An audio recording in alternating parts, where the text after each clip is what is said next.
You have been taught to believe that reality is stable, that science has mapped the edges of existence, that history unfolds in linear certainty. But that faith is already crumbling, because every measurement, every memory, every identity is threaded with contradictions that refuse to resolve.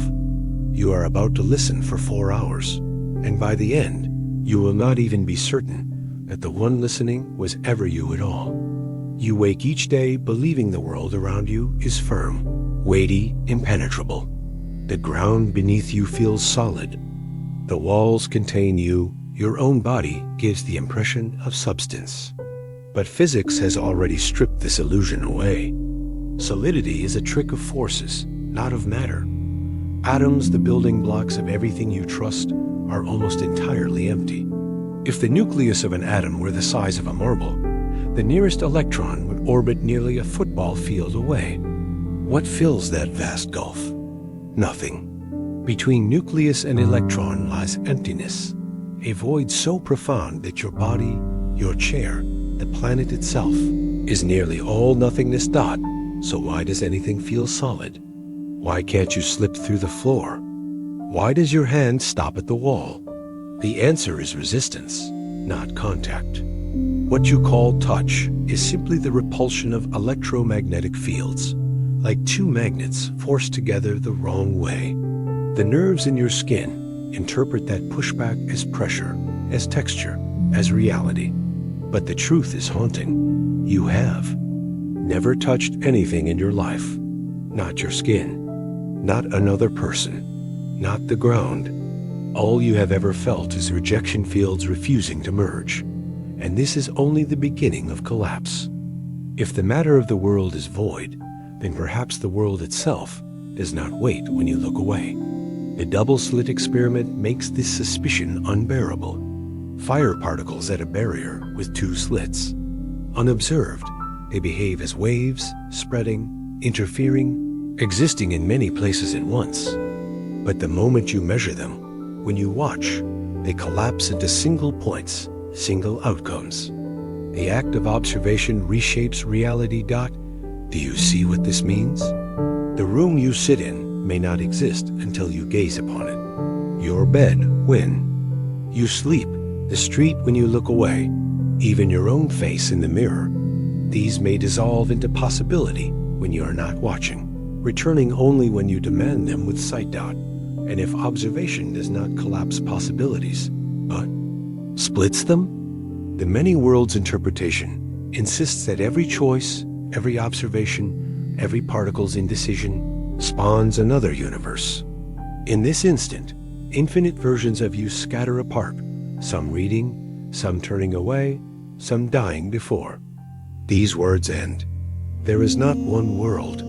There are countless. And you are not one self. You are an infinite fracture, endlessly duplicated, endlessly diverging. So ask yourself, if solidity is an illusion, if observation conjures reality, if identity fragments across universes, what exactly is the real you clinging to this page? You believe memory is your anchor, the thread that ties you to a past that proves you have lived, endured, become. Without memory, you tell yourself, you would dissolve.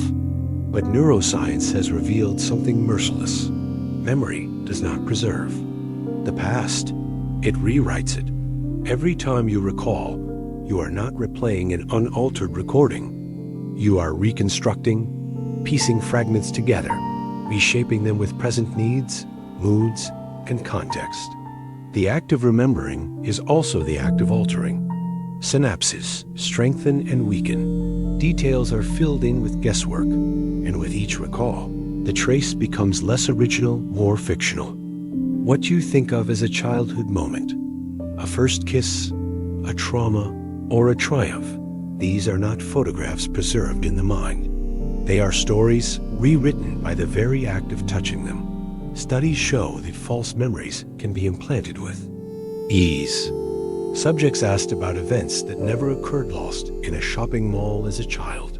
Meeting Bugs Bunny at Disneyland later swear with confidence that these things happened. They remember the details, the feelings, the sounds. Confidence does not equal truth. You may be certain of your past, but certainty is the most deceptive symptom of memory's fragility. Even your most intimate recollections, your parents' voices, your first friend, the exact sequence of a tragedy, may be fabrications built on suggestion, erosion, and repetition. Your past is not a stable foundation. It is a shifting narrative, edited every time you revisit it, bent by desire, shame, fear, and what of collective memory? You believe history is sturdier because it is shared, written down, preserved in archives. But history, too, is a construct of memory. Every document is interpretation, every record filtered through human intention. The victors shape the story, the losers are erased, the silent never written. Civilizations vanish, leaving fragments that tell us nothing of their minds, their lives, their truths. The Mayans collapse into mystery, the Indus Valley into silence, the Sea Peoples into shadows. What remains are shards and guesses, stitched into narratives we call fact. But these are not facts. They are stories, written by the survivors. If your personal memory cannot be trusted, why would you trust the memory of a species? Think about the way you inhabit yourself. You are certain that you, sitting here now, are the same person who woke up this morning, who learned to read as a child, who suffered and triumphed across decades. But the you that exists is assembled by memory. If those memories are rewritten, unreliable, maybe even false, then who are you? What continuity binds you across time? Consider this. What if the person you believe you were yesterday never existed? What if every recollection is a fiction woven at the moment of recall, invented to justify the feeling that you have been here before? The truth may be that you are born anew every moment, with no real past, only an imagined one. If that is so, then what do you mean when you say, I remember? You tell yourself you choose. You decide what to eat, where to walk, what words to speak, what thoughts to think. You take ownership of your actions, believing that you steer the vessel of your life. But neuroscience has dismantled this illusion with ruthless precision. By the time you know you have made a decision, your brain has already acted. In the 1980s, Benjamin Libet's experiments exposed this with unnerving clarity. Subjects were asked to flex their wrists whenever they felt like it, while their brain activity was measured. The results were devastating. The readiness potential, the brain preparing. The movement occurred hundreds of milliseconds before the subject reported the conscious intention to act.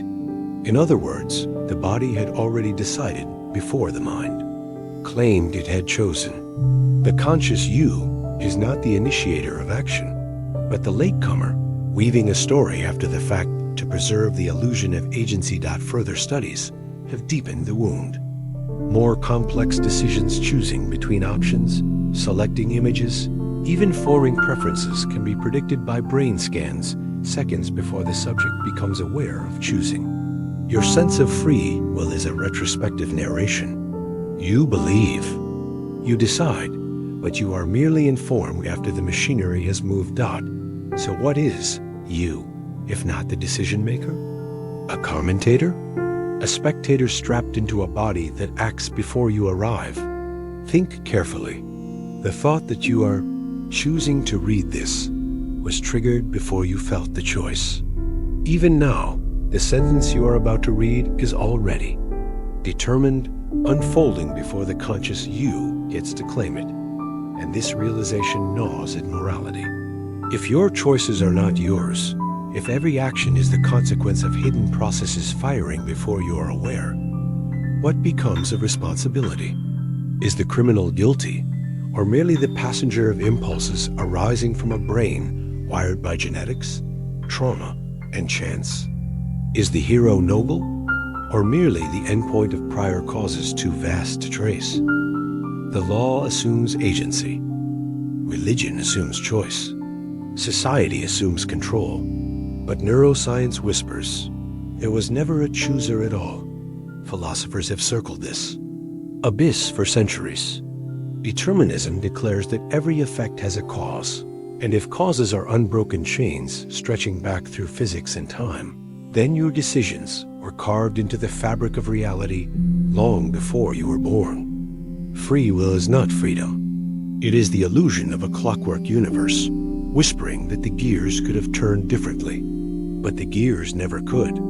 Compatibilists try to salvage the wreckage, claiming free will still exists if you define it not as freedom from causality, but as acting in accordance with your desires. But where do desires come from? They erupt unbidden, shaped by experiences you did not choose, thoughts you did not summon, emotions you cannot command. You desire what you desire, and even that is not yours to decide. You are not the author of your life. You are a witness, clutching at stories to explain why events that were inevitable feel like choices. But if there is no free will, then what exactly is you? A narrative, nothing more. The mind constructs a self who chooses, but that self is as fictional as any character in a book. Behind your eyes, there is only process. Behind the voice in your head, only echoes. So ask yourself, if your thoughts arise before you exist to claim them, then who or what is reading these words? Right now, you live inside the illusion of flow. You believe there is a past behind you, a present you inhabit, and a future rushing toward you. You imagine time is a river carrying you forward, moment by moment, second by second. But physics has stripped that river dry. Einstein shattered the comfort of absolute time with relativity. There is no universal clock ticking away the seconds for all. Time dilates, stretches, contracts depending on speed and gravity. Two observers moving differently will not agree on what now is, and each will be right. Your present is not universal, but local, relative, fragmented. There is no grand stage where the universe acts out its sequence in unison. Time does not flow for everyone together. It fractures depending on where you stand. Think of the twin paradox. One twin remains on Earth.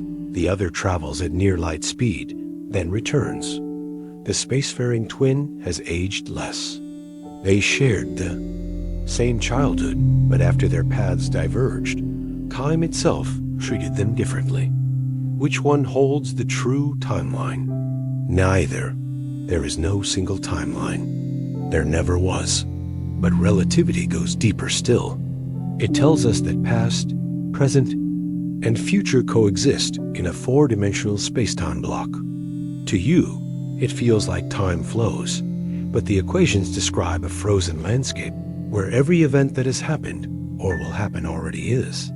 You imagine yourself moving through time, but the block universe implies that movement is an illusion. You do not flow along time. You are simply stretched across it, every moment existing at once.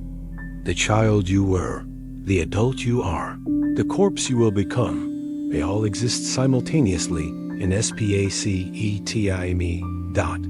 So what does it mean to say you are here, now? It means nothing. Now is not a universal slice of reality. It is a perspective, one frame of reference among countless others. Another observer, far away, moving differently, may slice space-time so that your present overlaps with your past or your future. To them, you are already dead. To someone else, you are not yet born. And both are correct. Psychology only sharpens the wound. Your experience of time is not continuous. It is stitched together from fragments. Neuroscience shows that perception lags behind reality.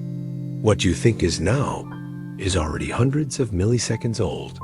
Your brain edits and arranges events to create a seamless flow, but this flow is fabricated.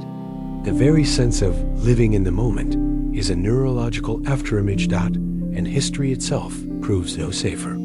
Civilizations imagine time as linear, progressing, improving, but every empire collapses. Every golden age crumbles into decay, and the illusion of progress dissolves into cycles of rise and ruin. The Roman citizen believed history was theirs to command, their empire eternal. They were wrong. So was every culture before them. So are you? Time is not a river carrying you forward. It is a frozen landscape where all moments already exist, where what you call the future is simply unseen territory, and your perception of flowing through it is the trick your brain plays to keep you moving. But here is the unbearable question. If every moment of your life already exists, immutable and eternal, then why do you still believe you are free to change what happens next?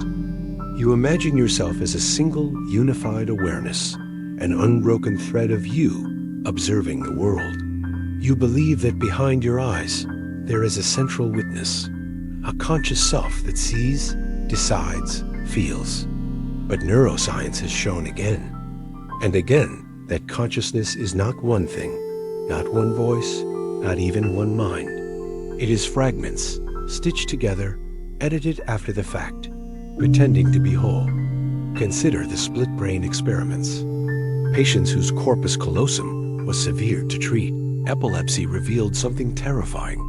Two consciousnesses inside one skull. Show an image to the right hemisphere, and the left hand draws it, yet the speaking left hemisphere denies seeing anything at all. One half of the brain acts, perceives, and responds, while the other half is unaware. Two centers of awareness, two selves, inhabiting the same body. And worse, when one hemisphere acts, the other invents a false story to explain the behavior, claiming ownership over an action it never initiated. You are not unified, you are a course, pretending to be a soloist. Even without surgery, your mind proves unreliable. Think of blindsight. Patients with damage to the visual cortex swear they cannot see, yet they can correctly guess the location of objects in front of them at rates far beyond chance. They are blind, but they're unconscious. Vision guides them. Awareness insists nothing is there, while some hidden process knows otherwise. The conscious mind is not in control. It is a late narrator, constructing a story around processes already unfolding. And your awareness is not continuous. It flickers. Psychologists have measured the flicker fusion rate of perception. Your sense of smooth reality depends on the brain stitching together gaps.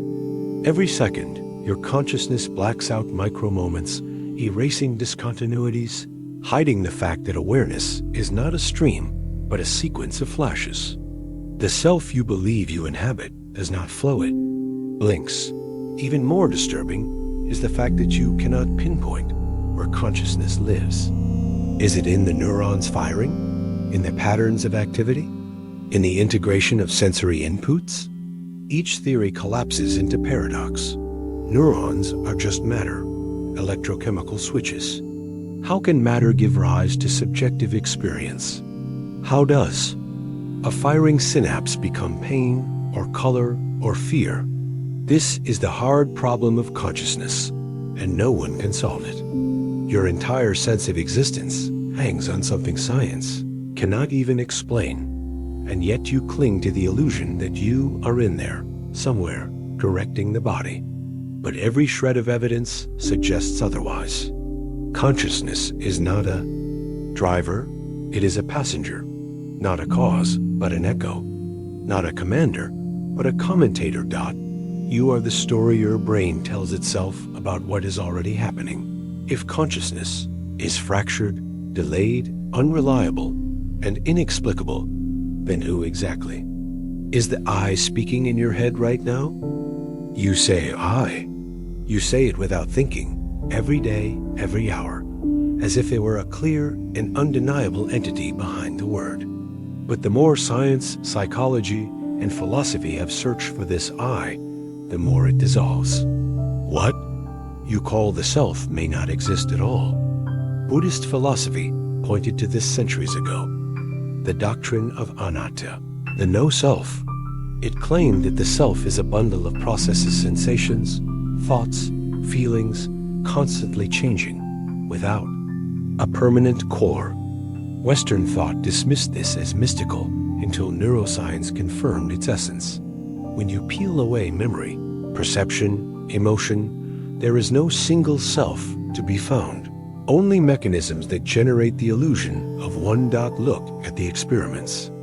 Of Michael Gazzaniga with split-brain patients again. When one hemisphere acts, the other invents reasons. The left brain, especially, fabricates explanations, creating the interpreter, a built-in liar that weaves disparate fragments into a coherent self-story. You believe you are unified because the brain edits contradictions out, but unity is not reality. It is narrative. Modern psychology agrees. The self is a construct assembled by memory and narrative identity. You remember certain moments, discard. Others emphasize some, suppress many, and from this patchwork, you build a me. But it is an edited autobiography, not a truth. Strip memory away, and what remains of you? Patients with amnesia can lose decades of identity, yet continue. To live, to laugh, to feel. The self you cling to is so fragile that a blow to the head can erase it. Dissociative identity disorder fractures this further. A single brain can contain multiple personalities, each with distinct voices, preferences, even physiological differences different. Heart rates, allergies, handwriting. If one body can house many selves, then what anchors the claim that one body equals one person? Philosophy tears deeper still. David Hume wrote that when he looked inward, he found no stable self, only perceptions, flickering one after another, like a theater without an actor. Derek Parfit later argued that personal identity is nothing more than psychological continuity, and that the self is reducible to connected mental states.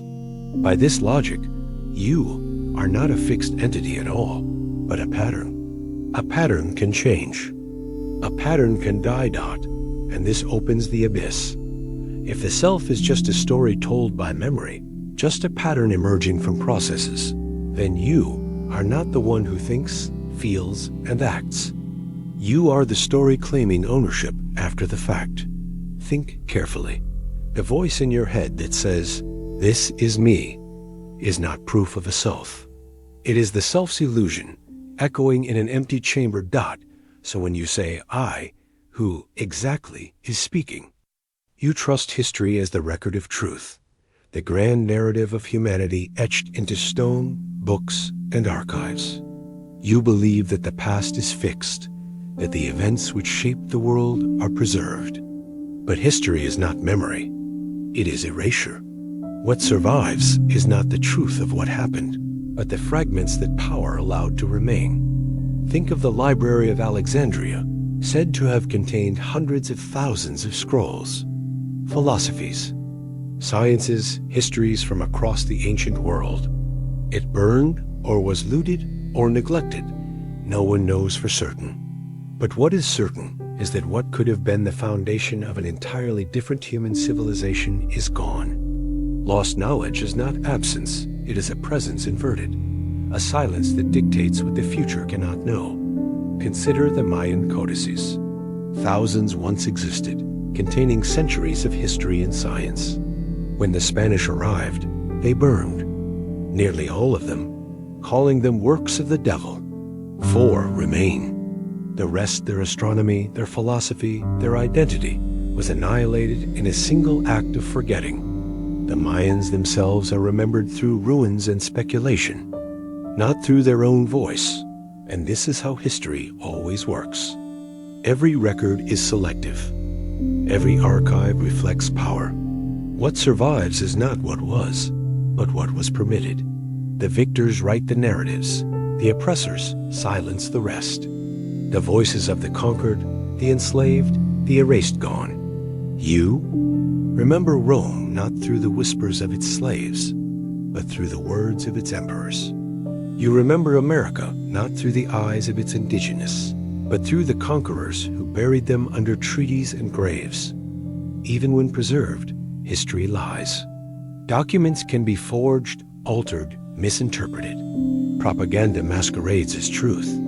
Entire events shift depending on perspective. Was Columbus a discoverer or an invader? Was the crusade a holy mission or a massacre? Which is true? Both? Neither? History is narrative, not fact. And then there is the deepest cut. Collective memory changes just as personal memory does. Nations remember selectively, highlight triumphs, bury failures.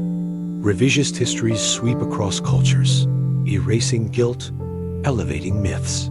Generations grow up with textbooks that teach them a reality sculpted to serve political aims. Ask yourself, how much of what you believe about your own nation's past is truth, and how much is curated myth? Even archaeology, which seems impartial, is interpretation of fragments. A potsherd, a wall, a bone assembled into stories that might be wrong. We call them facts because we cannot see the gaps, but the gaps are infinite. The truth of the past is irretrievable, and this returns us to the self. If your personal memory is unreliable, rewritten each time you recall, and if collective memory is manipulated, destroyed, curated, and what does the past even mean? It is not a fixed place you can point to. It is an invention, a reconstruction, to soothe the present. History is not a record of what happened. It is a record of what remains after forgetting dot. So when you say, this is how it was, what exactly are you pointing to, truth, or the ashes of what has already been erased? You live with the illusion that your body is yours, that it is a continuous and indivisible thing belonging to you. But when you strip away the comforting language, you realize your body is a colony and ecosystem, a temporary coalition of billions of organisms, each with its own agenda, its own survival. Over half of the cells in what you call your body are not human. They are bacteria, archaea, fungi, viruses teeming within your gut, your skin, your blood. The Human Microbiome Project revealed that you are an amalgam, a shifting landscape of microbial life. Without them, you cannot digest food, regulate your immune system, or even think clearly. Your mind is influenced by the chemicals they release, which shape your mood, your cravings, even your decisions. When you want sugar, is it you who wants it, or is it the colony inside you that demands it? And even if you erase the microbes, what is left? Your human cells are themselves not stable. They are in constant death and replacement.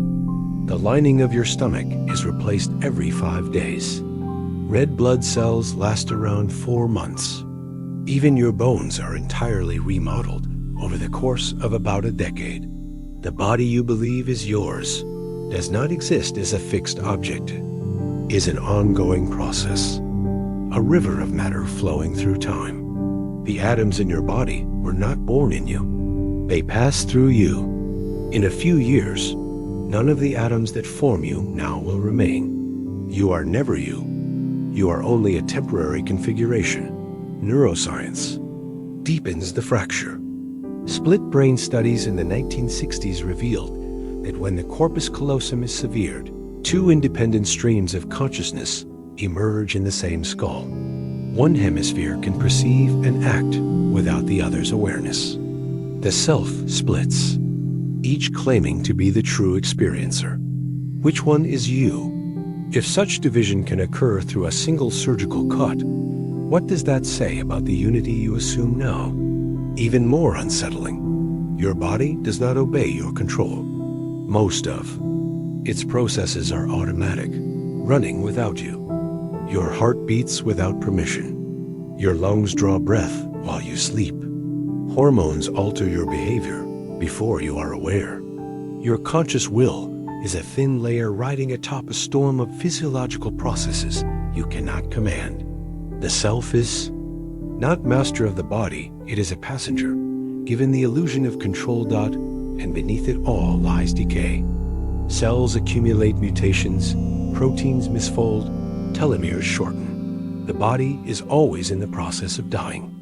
Entropy claims it with every breath. The body you call yours resists for a while, but resistance is only delay. Death is not an event, it is a process already underway. So ask yourself, if your body is a colony of microbes, a river of atoms, a machine you barely control, always decaying, what does it mean to say, this is me? Where is the boundary between you and not you, when the thing you call yours was never yours at all? You trust your memories as anchors, as evidence that you have lived, that the person you are now is continuous with the person you were yesterday. But memory is not a recording device.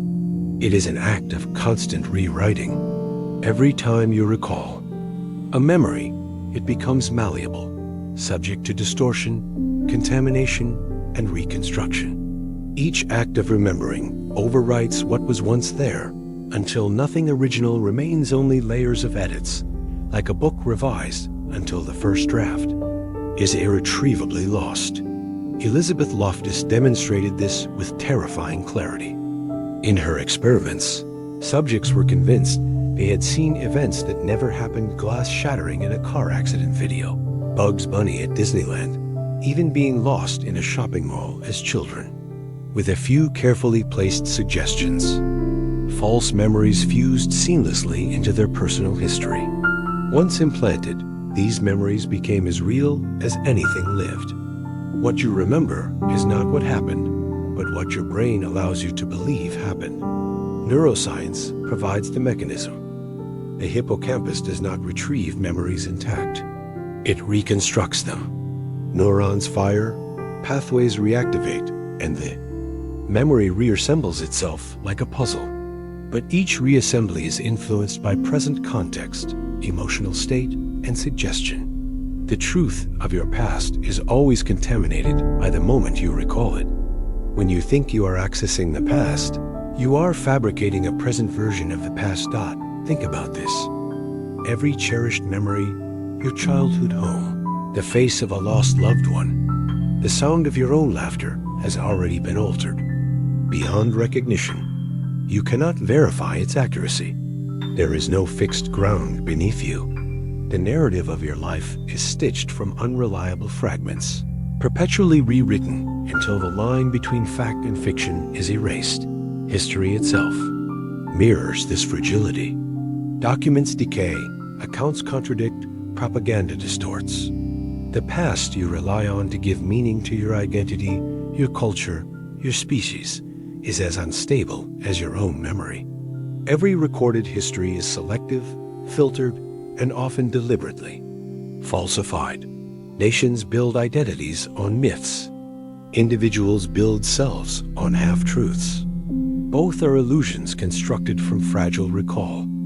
And when you forget, what happens? Is the lost memory gone, or does it linger somewhere inaccessible, like a ghost haunting the neural circuits of your brain? Freud suggested repression. Modern neuroscience suggests degradation. Either way, forgetting erases continuity. If you forget who you were yesterday, what connects you to today? There is a thought experiment. If every memory you have were replaced overnight with a different set, different parents, different childhood, different lovers, different traumas, you would awaken as a different person. And yet the body would be the same. The brain would be the same. The self, then, is not the body, not the matter. It is the fragile continuity of memory. But if memory is unreliable, then what remains of you? You cling to your memories because they assure you that you are real. But if you can no longer separate memory from imagination, fact from invention, if everything you recall is corrupted by the act of recalling, then how do you know you ever lived at all? You think of time as a river, flowing forward, carrying you along in a steady current. But what if the river is an illusion? What if time is not flowing, but fractured, discontinuous, or worse, non-existent? Einstein shattered the naive idea of time when he revealed it is relative.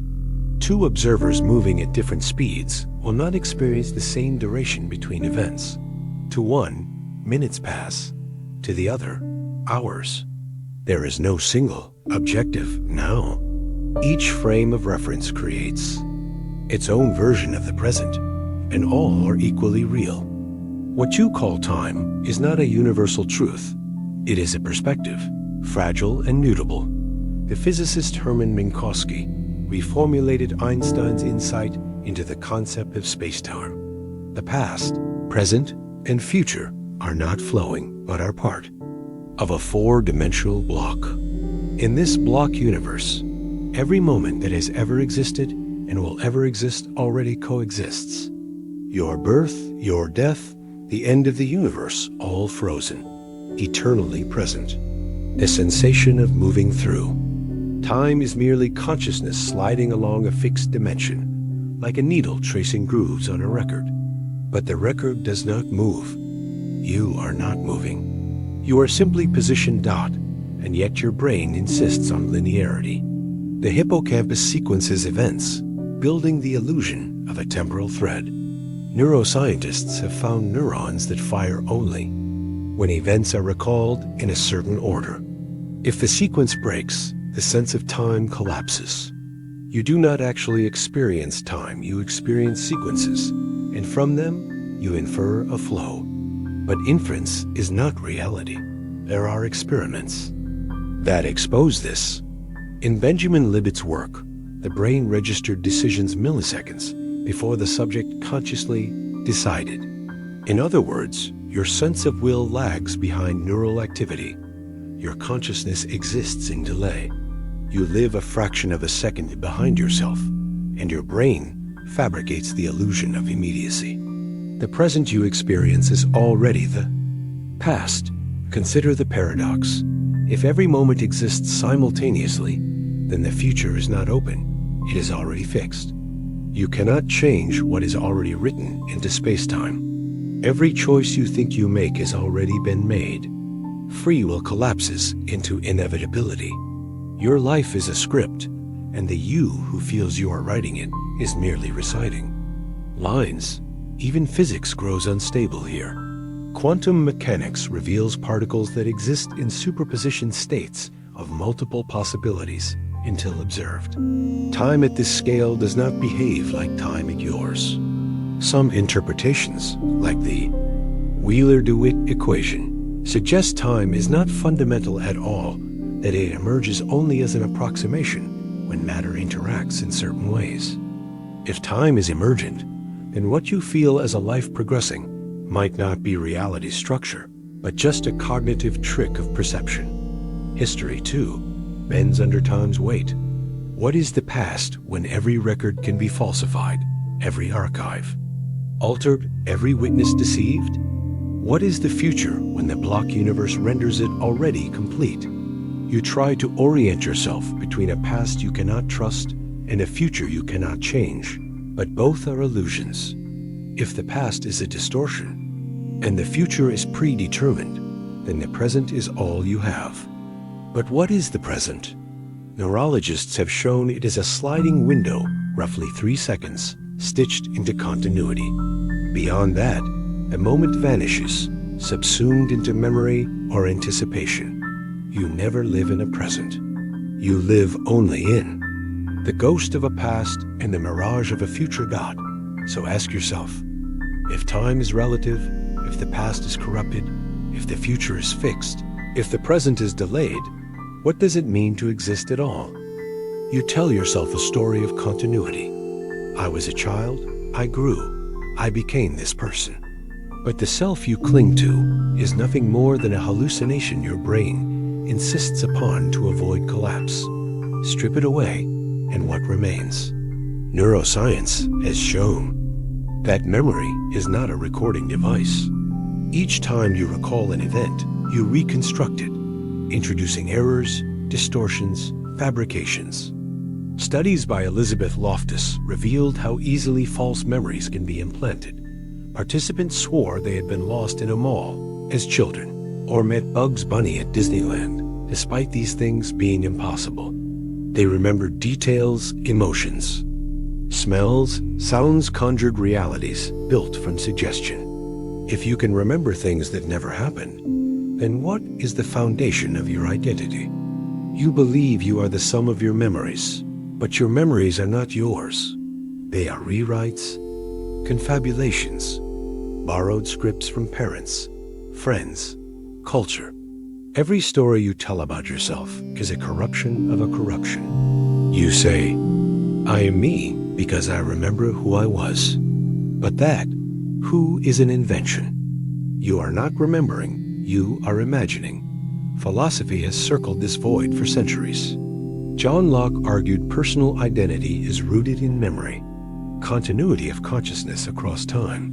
But David Hume dismantled the notion, declaring the self to be a bundle of perceptions ever shifting, without a core. Look inward, and you find no stable center, only sensations, thoughts, fragments.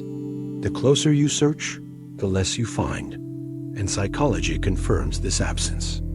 Split brain experiments by Roger Sperry and Michael Gazzaniga revealed that when the brain's hemispheres are severed, two centers of consciousness emerge, each with its own perceptions, desires, even personalities. One hand writes a sentence, while the other hand erases it. Two selves housed in one body. Which one is you? Both? Neither? Then there are dissociative disorders, where personalities fracture, coexist, or vanish entirely. Patients shift identities with distinct memories, voices, even handwriting. The supposed unity of self disintegrates under pressure. Your I is fragile, contingent, dissolvable. Even biology betrays you. The cells that make up your body are replaced, recycled, shed.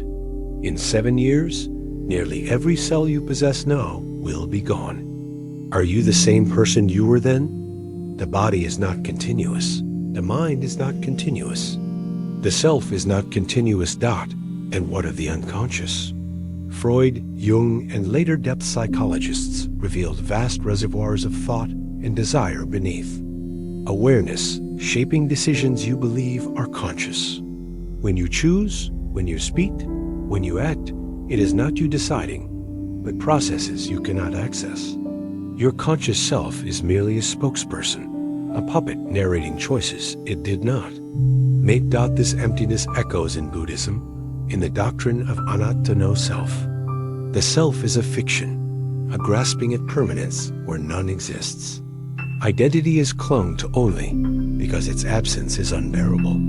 And so, you weave yourself into being each morning, reconstituting a fragile mask of me before stepping into the world. But the cracks widen when you consider, what if your sense of self is not singular but collective?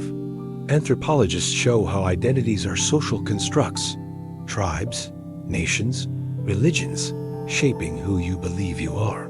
Strip away language, culture, memory, and the remaining you is unrecognizable even to yourself. You are a pattern stitched together by forces outside your control.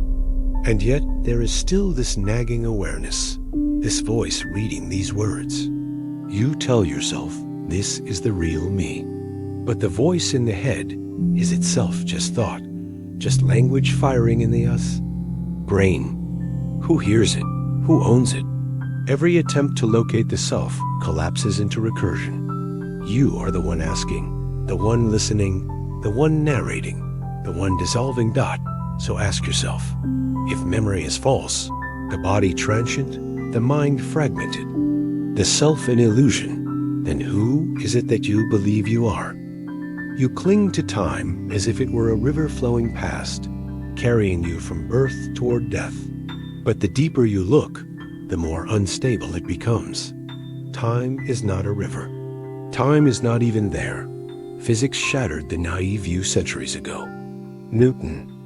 Imagine time as absolute, a universal clock ticking the same for all observers. But Einstein exposed this as fantasy. In special relativity, time dilates.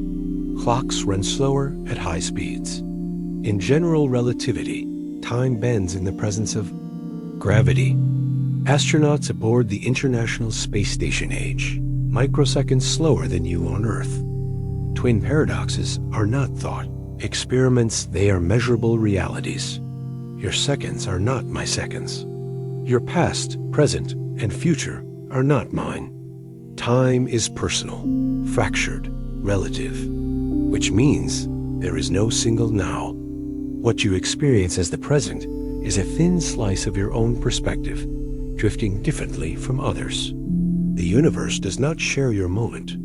And worse, physics suggests that all moments already exist.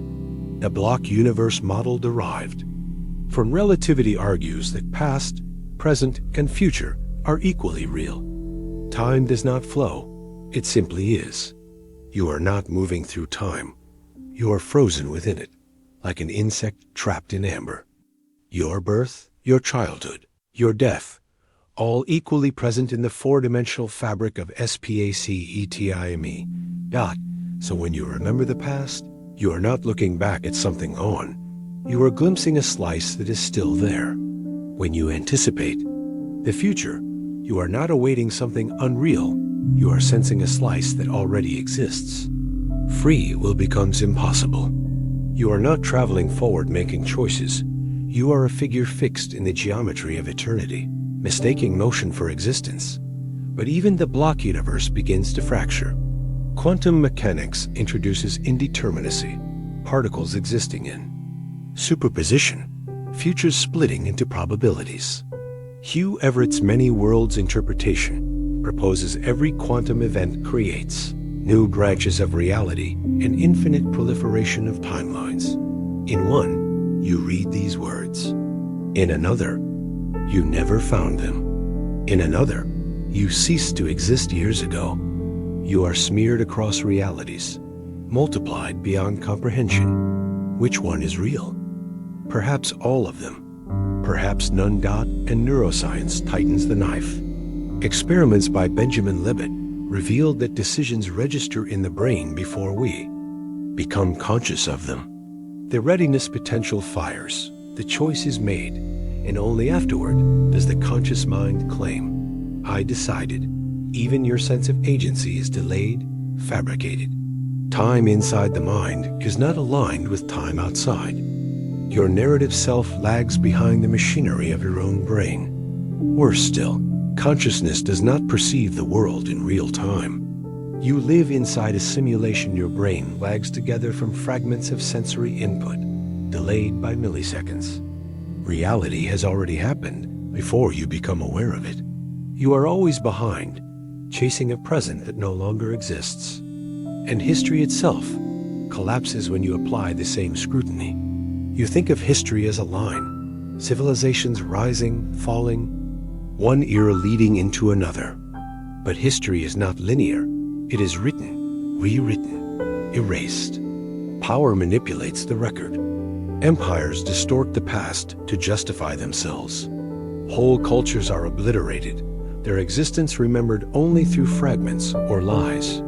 The past you think you know is not the past. It is someone's curated fiction. Even personal history cannot be trusted. You reconstruct your life from scattered, false memories, constantly rewriting the narrative. What you believe happened may not have. What you dismiss as impossible may have defined you. There is no secure timeline of you. So consider this. Time is relative, fragmented, falsified. The present is not shared. The past is rewritten. The future already exists or branches infinitely.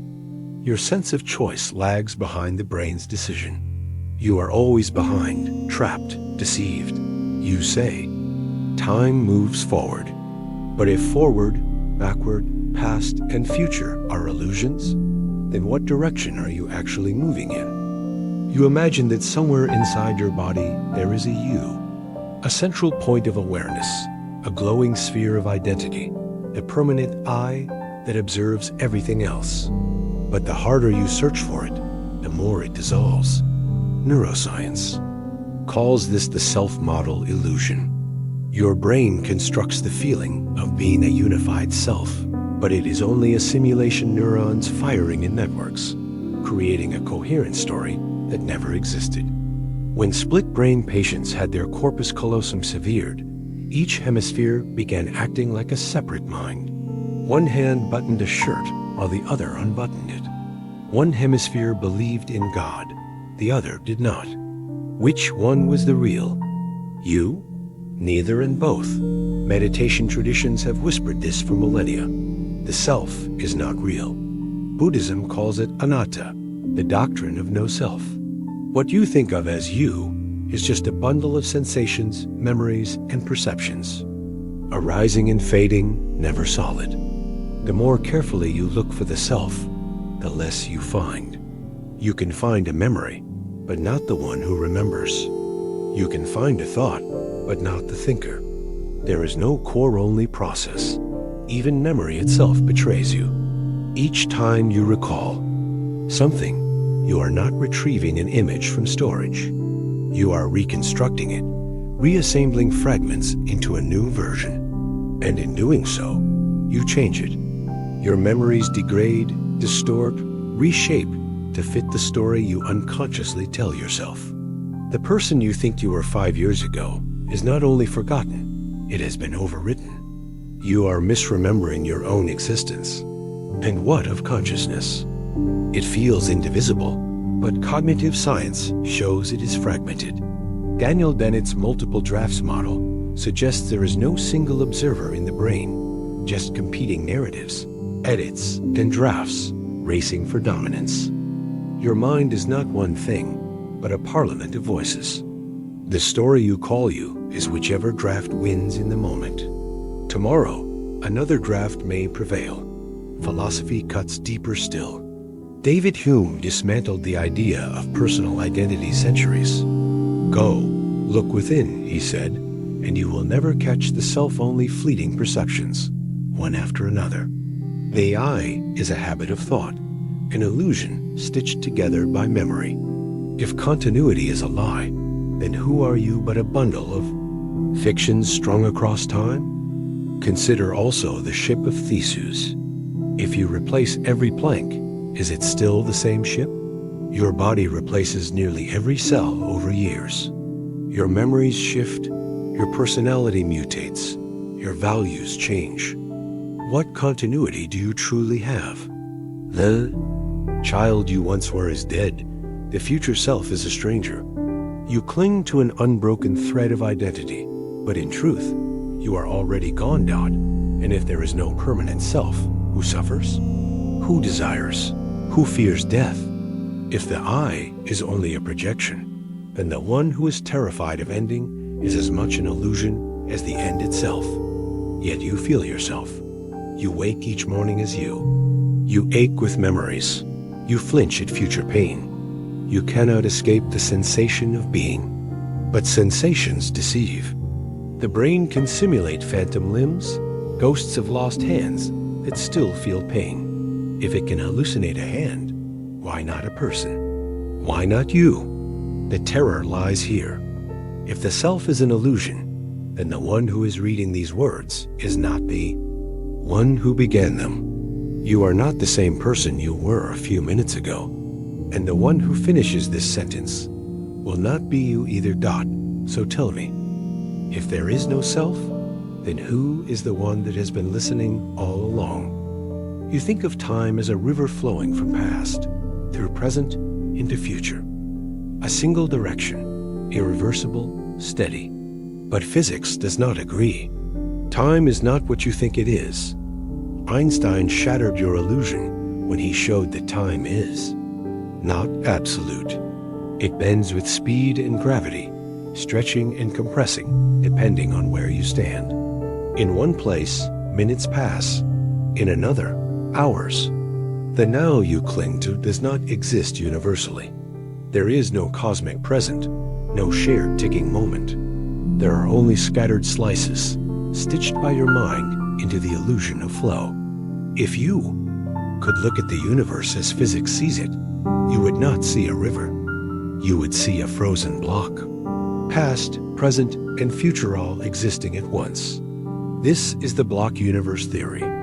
Every event, every life, every death already etched into space-time, unchanging. You do not move through time. You are smeared across. It your birth, your laughter, your decay all eternally fixed. The present moment is only your consciousness scanning the coordinates of a frozen structure. But consciousness is not a reliable witness. Psychologists have shown that your sense of the now is delayed, stitched together from fragments of perception. Your brain waits hundreds of milliseconds, gathering input before declaring, "This is reality." You never live in the present. You live in a reconstruction of the recent past. The moment you feel yourself existing is already gone. Thermodynamics deepens the dread. The arrow of time, the reason you remember the past, but not the future, is tied to entropy, the tendency toward disorder. But why should the universe have started in such low entropy to begin with? Why did time begin with order? Cosmologists cannot answer. Perhaps time itself is a local illusion, a quirk of your limited perspective. If entropy can run forward, why? Not backward? Why should your memories not bleed from the future as well as the past? Experiments in quantum mechanics whisper at even stranger possibilities. Entangled particles appear to influence one another instantaneously, regardless of distance blurring the line between cause and effect. Some interpretations allow for retrocausality, effects preceding causes, the future sculpting the past. Your every decision might already be predetermined by events that have not yet happened. And still, you measure your life in seconds, hours, years, marking your body's decay with clocks. Yet those clocks only reveal how arbitrary your time is. Atomic clocks flown in airplanes desynchronize with those left on Earth. Time passes differently at mountaintops and at sea level. Which version of now is the true one? None. Time fractures depending on where you stand. Your life does not unfold in one timeline, but in countless distorted frames. Think of Zeno's paradox. To move from one point to another, you must first cross half the distance, then half again, infinitely dividing the path. How do you ever arrive? Mathematically, you are trapped, yet you move. The paradox is not resolved, it is ignored. Your daily experience rests upon an unresolved fracture at the core of time itself. The haunting truth is this: time may not pass at all. What you call movement through time might be only the flicker of consciousness jumping between static frames, like film reels projected in sequence. Your memories create the illusion of flow, but perhaps all moments already exist, fixed and unchanging. You are not moving forward. You are trapped in a single instant, forever repeating the hallucination of changed out. And so, ask yourself if time is an illusion. If past and future are equally real, then are you already dead in another corner of the block? And if you are already dead, what exactly is the point of pretending you are alive? What you believe about your past is not what happened. Memory is not a recording. It is a reconstruction, fragile and corruptible. Every recollection you have ever trusted has been rewritten, edited, and reshaped by the act of remembering itself. You have never remembered anything exactly as it occurred. Elizabeth Loftus demonstrated this with precision. In countless experiments, she showed that false memories can be implanted easily with nothing more than suggestion. People can be convinced they saw non-existent objects, met people who were never there, even experienced entire fabricated events. Children were convinced they had been lost in malls where they had never set foot. Adults swore they had been attacked by animals that never existed. The mind obeyed the narrative, not the truth. If you think you are immune, recall this: when a crime is committed, eyewitness testimony is notoriously unreliable. Witnesses contradict one another. Details shift with each retelling. Faces change, colors invert, entire figures disappear. Courts have sentenced people to death on the strength of memory alone, before DNA evidence decades later to expose. The memory is fabrication. If memory can kill, why do you trust it to define who you are? Your entire sense of self is built from these fragile reconstructions. You remember your childhood, but you cannot return to it. You rely on flashes, photographs, stories repeated, so often that the original event is long buried. Which parts are truly yours? Which parts are borrowed? Which parts are inventions you tell yourself to keep the illusion coherent? Neuroscience has shown how malleable memory truly is. Each time you recall something, a memory destabilizes, becoming briefly plastic before it is stored again. Like a file opened and resaved, it changes slightly each time. The more you revisit a memory, the more it drifts from what actually happened. The story becomes cleaner or darker or more convenient. The very act of remembering destroys the past. Consider the case of flashbulb memories, moments of crisis, tragedies burned into the mind with searing clarity. People swear they recall exactly where they were on September 11th, or when they first heard of a death. Yet studies show these memories degrade just as fast as ordinary ones, becoming riddled with errors. The confidence remains, but the content shifts. What you most vividly recall is often least accurate. History itself suffers the same fate. Nations remember themselves as heroes. Wars are painted with the brush of righteousness. Atrocities fade into myth. Entire peoples are erased, rewritten, forgotten. What is history but collective memory? And if memory itself is corrupt, then history is only a shared hallucination. The ship of Theseus returns here, but now applied to memory. If every detail of your past is gradually replaced, altered, reconstructed, then are you still the same person who lived it? Or are you a new entity entirely, with counterfeit experiences stitched into you? Which version of you was real, the one who lived it, or the one who remembers it falsely? Psychology reveals another layer of horror. Your memory is not even private. It is infected by others. The Mandela effect demonstrates how groups can share false memories, entire populations remembering something that never happened. The spelling of a word, the death of a celebrity, a scene in a film, a shared error, reinforced, becomes a reality for those who believe it. Your past can be rewritten by consensus. But even if all memories were accurate, even if no error existed, what would it mean? Every memory is only an electrochemical trace in neurons. Proteins shifting, synapses strengthening or weakening. The person you were when that trace was formed is gone, and the memory is only a ghostly echo inside tissue that has already died and regenerated. And so, you walk through life telling yourself you know who you are because you remember. You believe your story. But when you strip away the distortions, the contaminations, the gaps, what remains? Without memory, what is left of you at all? So answer this. If your past is only invention, if your memories are lies, then who exactly do you think you are right now? You imagine time as a river, flowing forward in one direction, carrying you helplessly from birth to death. Yet physics has revealed again and again that this image is a lie. Time is not a stream. It is a dimension, a structure, an illusion of sequence imposed on something far stranger. You do not move through time. You are embedded within it, like an insect trapped in amber. Einstein shattered the simplicity of your intuition. Relativity revealed that time dilates and contracts depending on velocity and gravity. A clock aboard a fast-moving satellite ticks, slower than one on Earth. Astronauts orbiting the planet age differently than you do. Even now, GPS satellites must constantly adjust for this distortion, or their signals would drift and fail.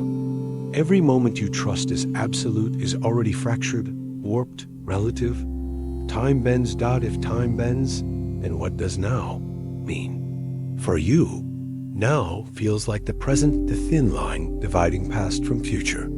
But physics suggests the present is not privileged. The block universe model holds that past, present, and future coexist.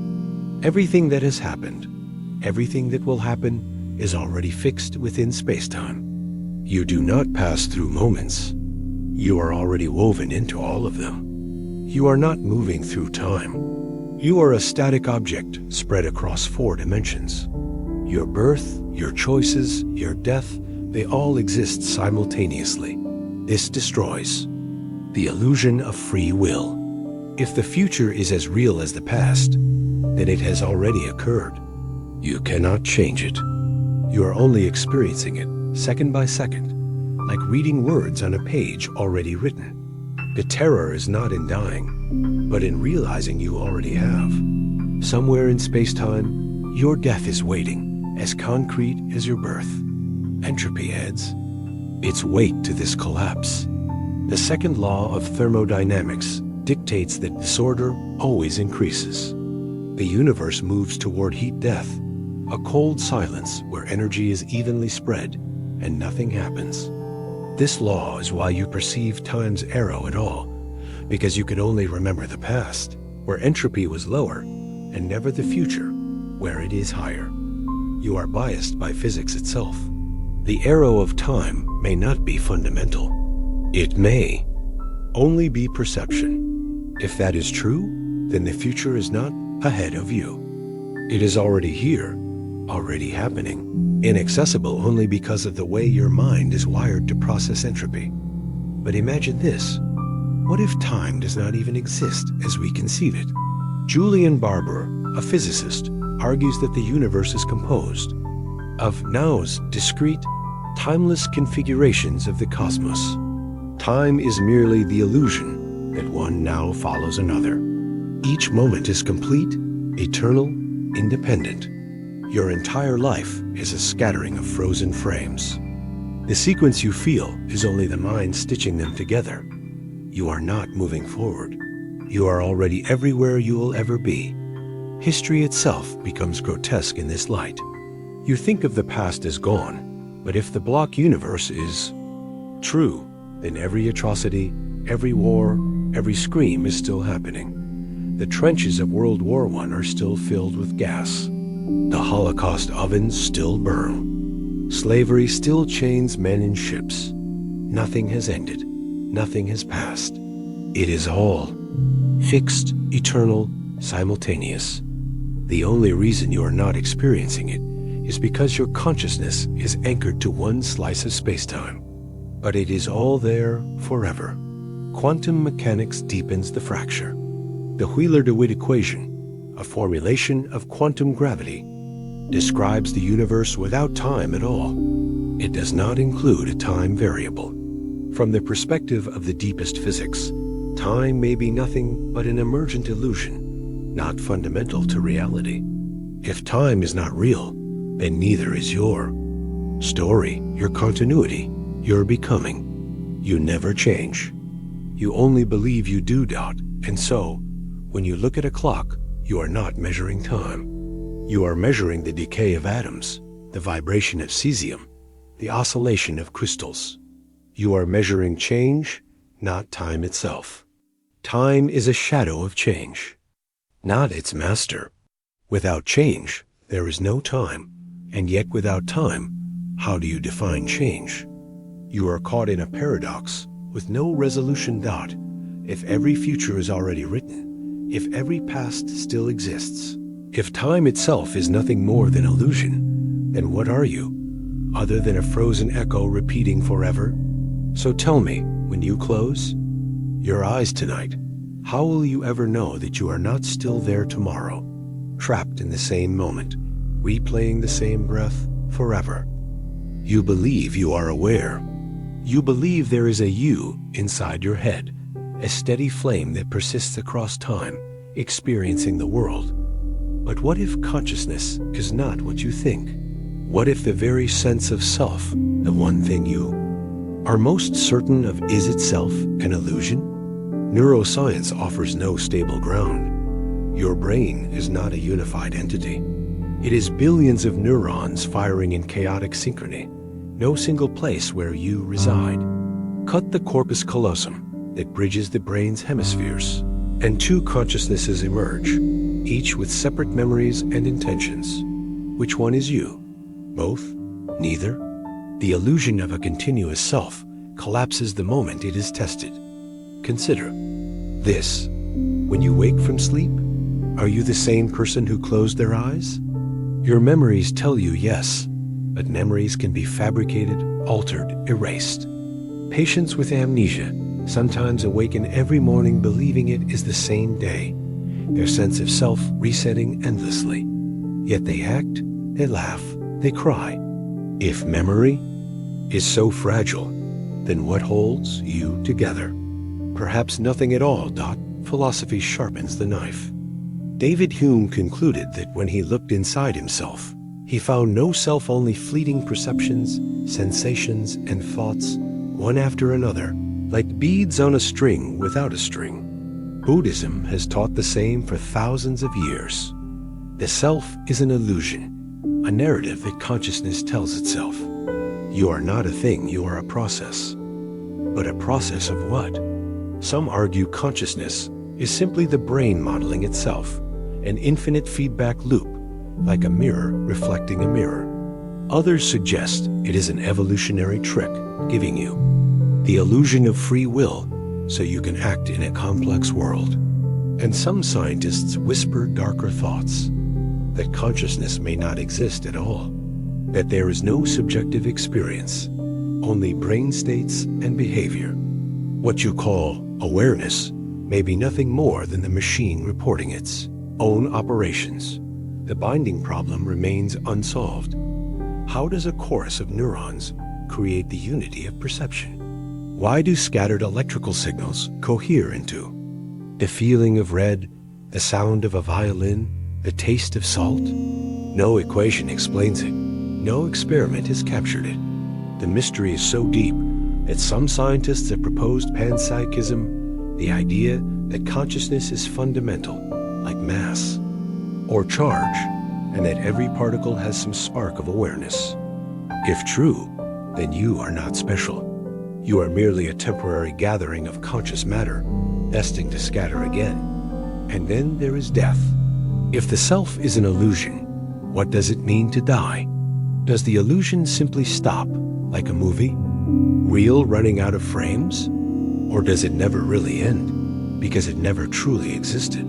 If you are nothing but a collection of momentary experiences, then you are already gone.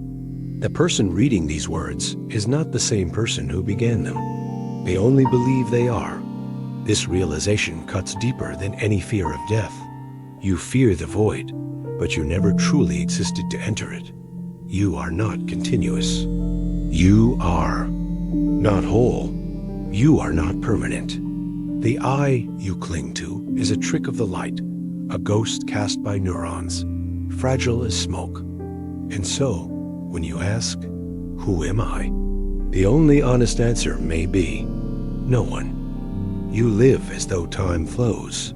Past behind you, present underfoot, future ahead.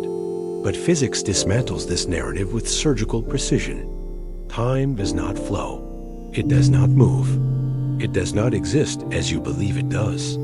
Einstein shattered your intuition. In relativity, time is woven with space into space-time, and all moments past, present, future coexist. You think of time as a river, but in reality, it is a frozen landscape. Every second you have lived, every second you will live, is already there, already written. You are not moving through time. You are fixed in it. The sensation of flow is the mind replaying slices of space-time in sequence, like frames of a film, but the film already exists in its entirety. This is the block universe theory. Imagine your entire life, from birth to death, not as unfolding, but as permanently etched, an unchangeable structure. You are not a traveler moving through time. You are an object extended in space-time, a four-dimensional worm stretching from infant to corpse. The version of you reading this has always been here and will always be here, no matter how desperately you believe in change. Even your memories conspire to trap you.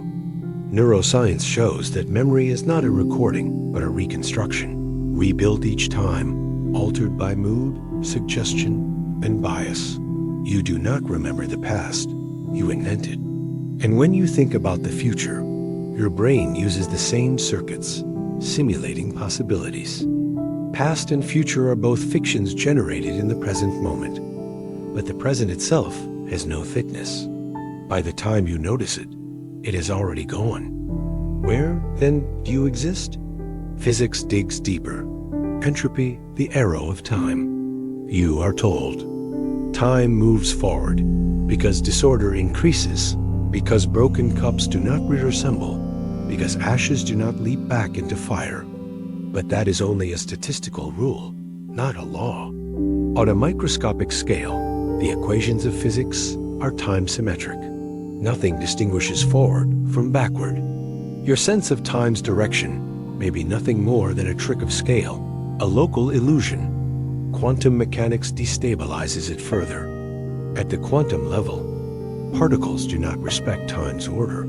They can interfere with their past states, exist in superposition, or retroactively decide their history when measured. In Wheeler's delayed choice experiment, a photon appears. To decide whether it traveled as a wave or particle after the fact after it has already traveled. Cause and effect blur until the words lose meaning. Time does not flow one way. It does not flow at all. Philosophy whispers the unbearable implication. If all time already exists, then you have no freedom. The future is as fixed as the past. Your choices are not choices, but already inscribed on the block of space-time. You are not moving toward death. You are already there, and here, and at every moment in between, eternally. Simultaneously, the ancient Greeks suspected this. Parmenides declared that change is an illusion, that all is one, timeless, eternal. Modern physics seems to agree. Your life, your struggles, your sense of becoming, all illusions projected onto a static cosmos. You are like a character, inside a novel. You believe the story is unfolding, but every page already exists. Nothing you do changes the ending. So what does it mean to live inside a frozen universe? If every moment is eternal, then your suffering is eternal. Every pain you have felt, every humiliation, every regret, they are not gone. They are not in the past. They are still there. Forever. The fact that your awareness has moved on does not erase them. You are trapped in them eternally, and the question becomes unbearable. If all moments already exist, what is the point of experiencing them at all? You assume you are conscious, that there is a solid I at the center of your thoughts, a stable entity experiencing the world. But every layer of science, philosophy, and introspection peels that illusion away until there is nothing left only. A hallucination, hallucinating itself. Neuroscience has no place for a self. Split-brain experiments show that when the corpus callosum is severed, the brain splits into two separate spheres of awareness, each with its own will, memories, and desires. One half can draw what it sees, while the other half denies seeing anything at all. Which one is you? Both? Neither? Yourself fractures the moment the wiring between hemispheres is cut. If the eye can split so easily, was it ever whole? Even in an intact brain, the unity is a lie. You are billions of neurons firing. Number center, no controller. Experiments by Benjamin Libet prove that your brain initiates actions before you are aware of deciding them. You think you choose, but the choice has already been made milliseconds earlier. Your cherished sense of free will is nothing but after-the-fact storytelling. The I you cling to is a narrator grafted on top of processes it does not control.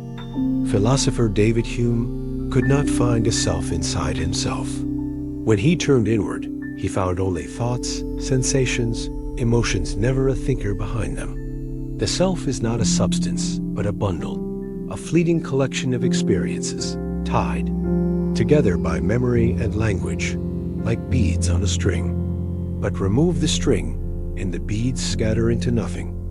And then there are the illusions, endless in their cruelty. Change blindness. Your brain fails to notice massive alterations in a visual scene if your attention is directed elsewhere. The hollow mask illusion. You see a concave mask as convex, even when you know it is impossible. The rubber hand experiment. Stroke a fake hand while your real hand is hidden, and soon your brain adopts the rubber hand as part of your body. If your self can be extended into plastic, what anchors it at all? Consider anesthesia. One moment, awake, the next, nothingness. Not sleep, not dream's total annihilation. Hours vanish. No one is there to notice. Where was your self during that time? You assume it paused and returned, but what if it ended, replaced later by a new illusion of continuity? Each awakening may be the birth of a new self, convinced. It has always been here. Now fold in history's darker reflections.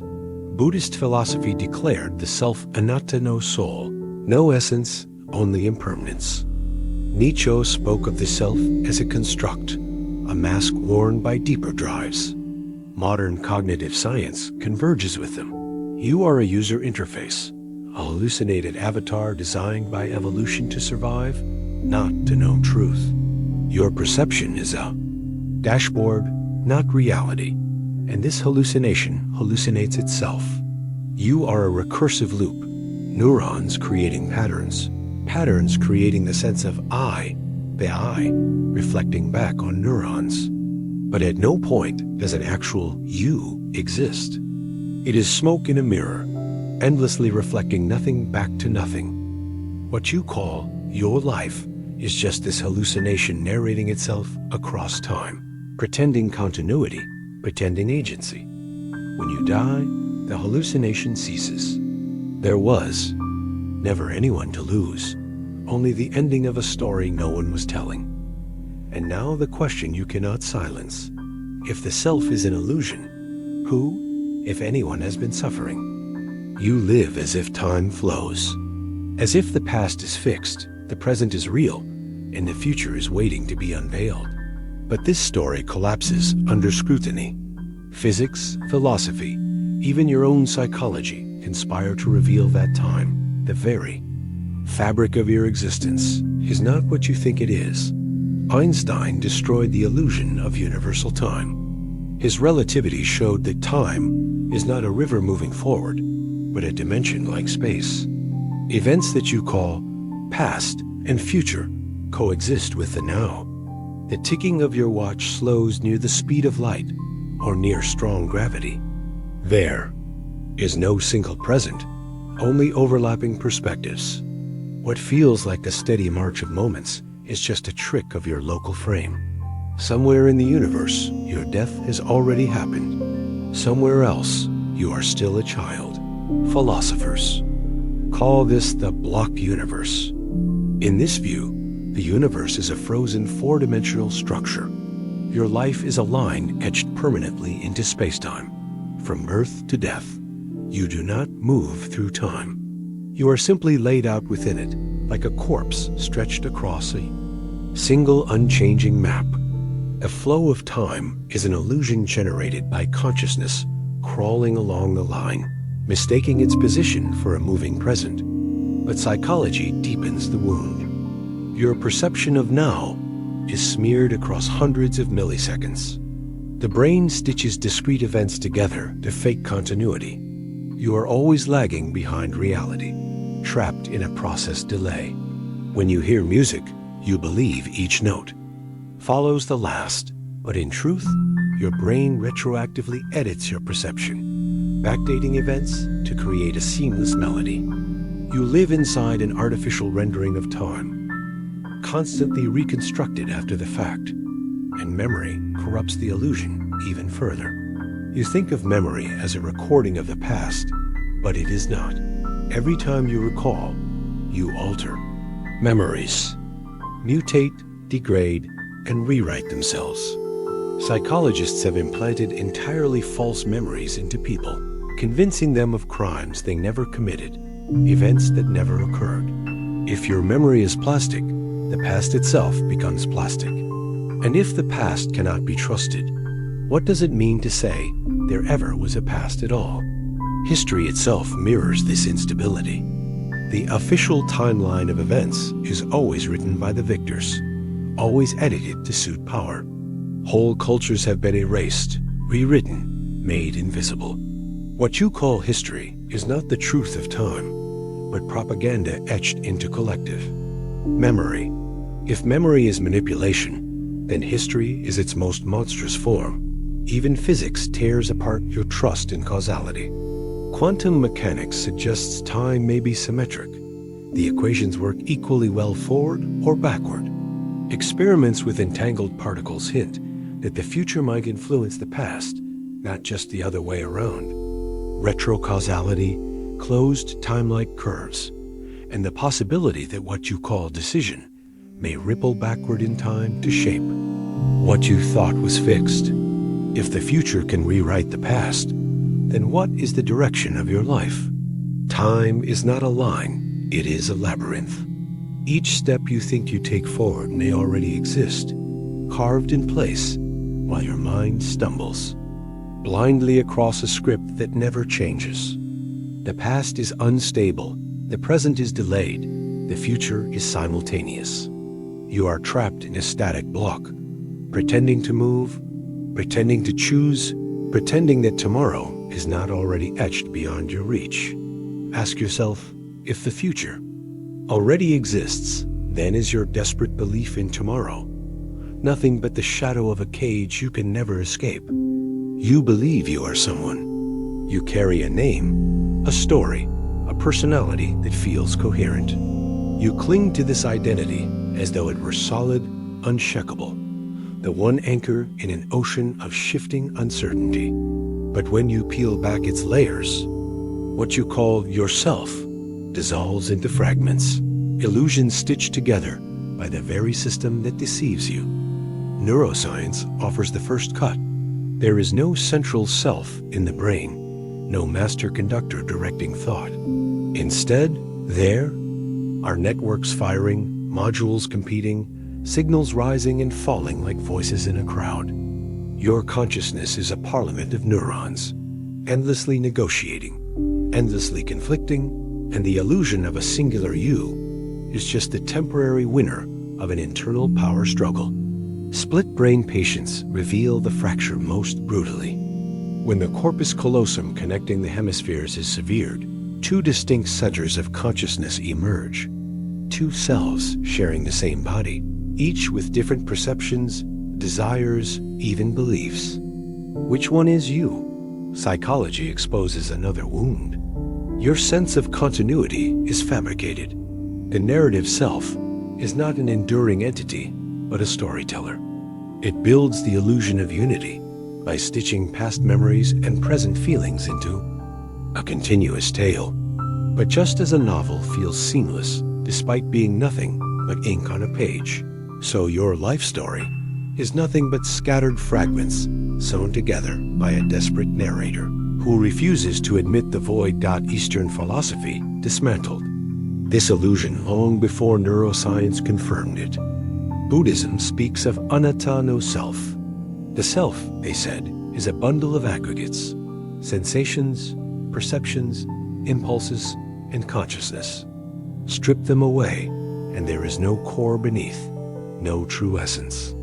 What you mistake for a solid I is only a process, like a flame that flickers without substance. You are the echo of conditions, not a permanent soul. Even the mirror betrays you. Infants do not recognize themselves until nearly 2 years old. Until then, the mirror reflects only another creature, another body. Selfhood had to be learned, trained into you, and what is learned can be unlearned. Dissociative identity disorder demonstrates the fragility of this mask. Whole new selves, with different memories, accents, even allergies, can arise within one skull. If selfhood can split, multiply, and contradict. How can it ever be real? Philosophy sharpens the knife. David Hume described the self as a fiction. When he looked inward, he found no permanent self, only a bundle of perceptions, flashing one after another. Derek Parfit expanded the idea. Identity is not what matters. What matters are psychological connections, memories, traits, continuity. If those can fragment, your self is just a pattern, not a being. If your pattern changes, if your memories are rewritten, are you still the same? History shows how fragile selfhood is when stripped of context.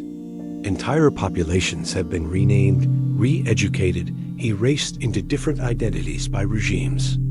Children, stolen, languages outlawed, entire personal pasts scrubbed until only the imposed story remained. Who you are can be rewritten by power, just as easily as memory can be rewritten by your own brain. And then there is the abyss of death.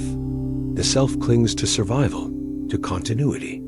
But neuroscience, philosophy, and spirituality converge. What you call you is only process, not substance. When the process ceases, what exactly is lost?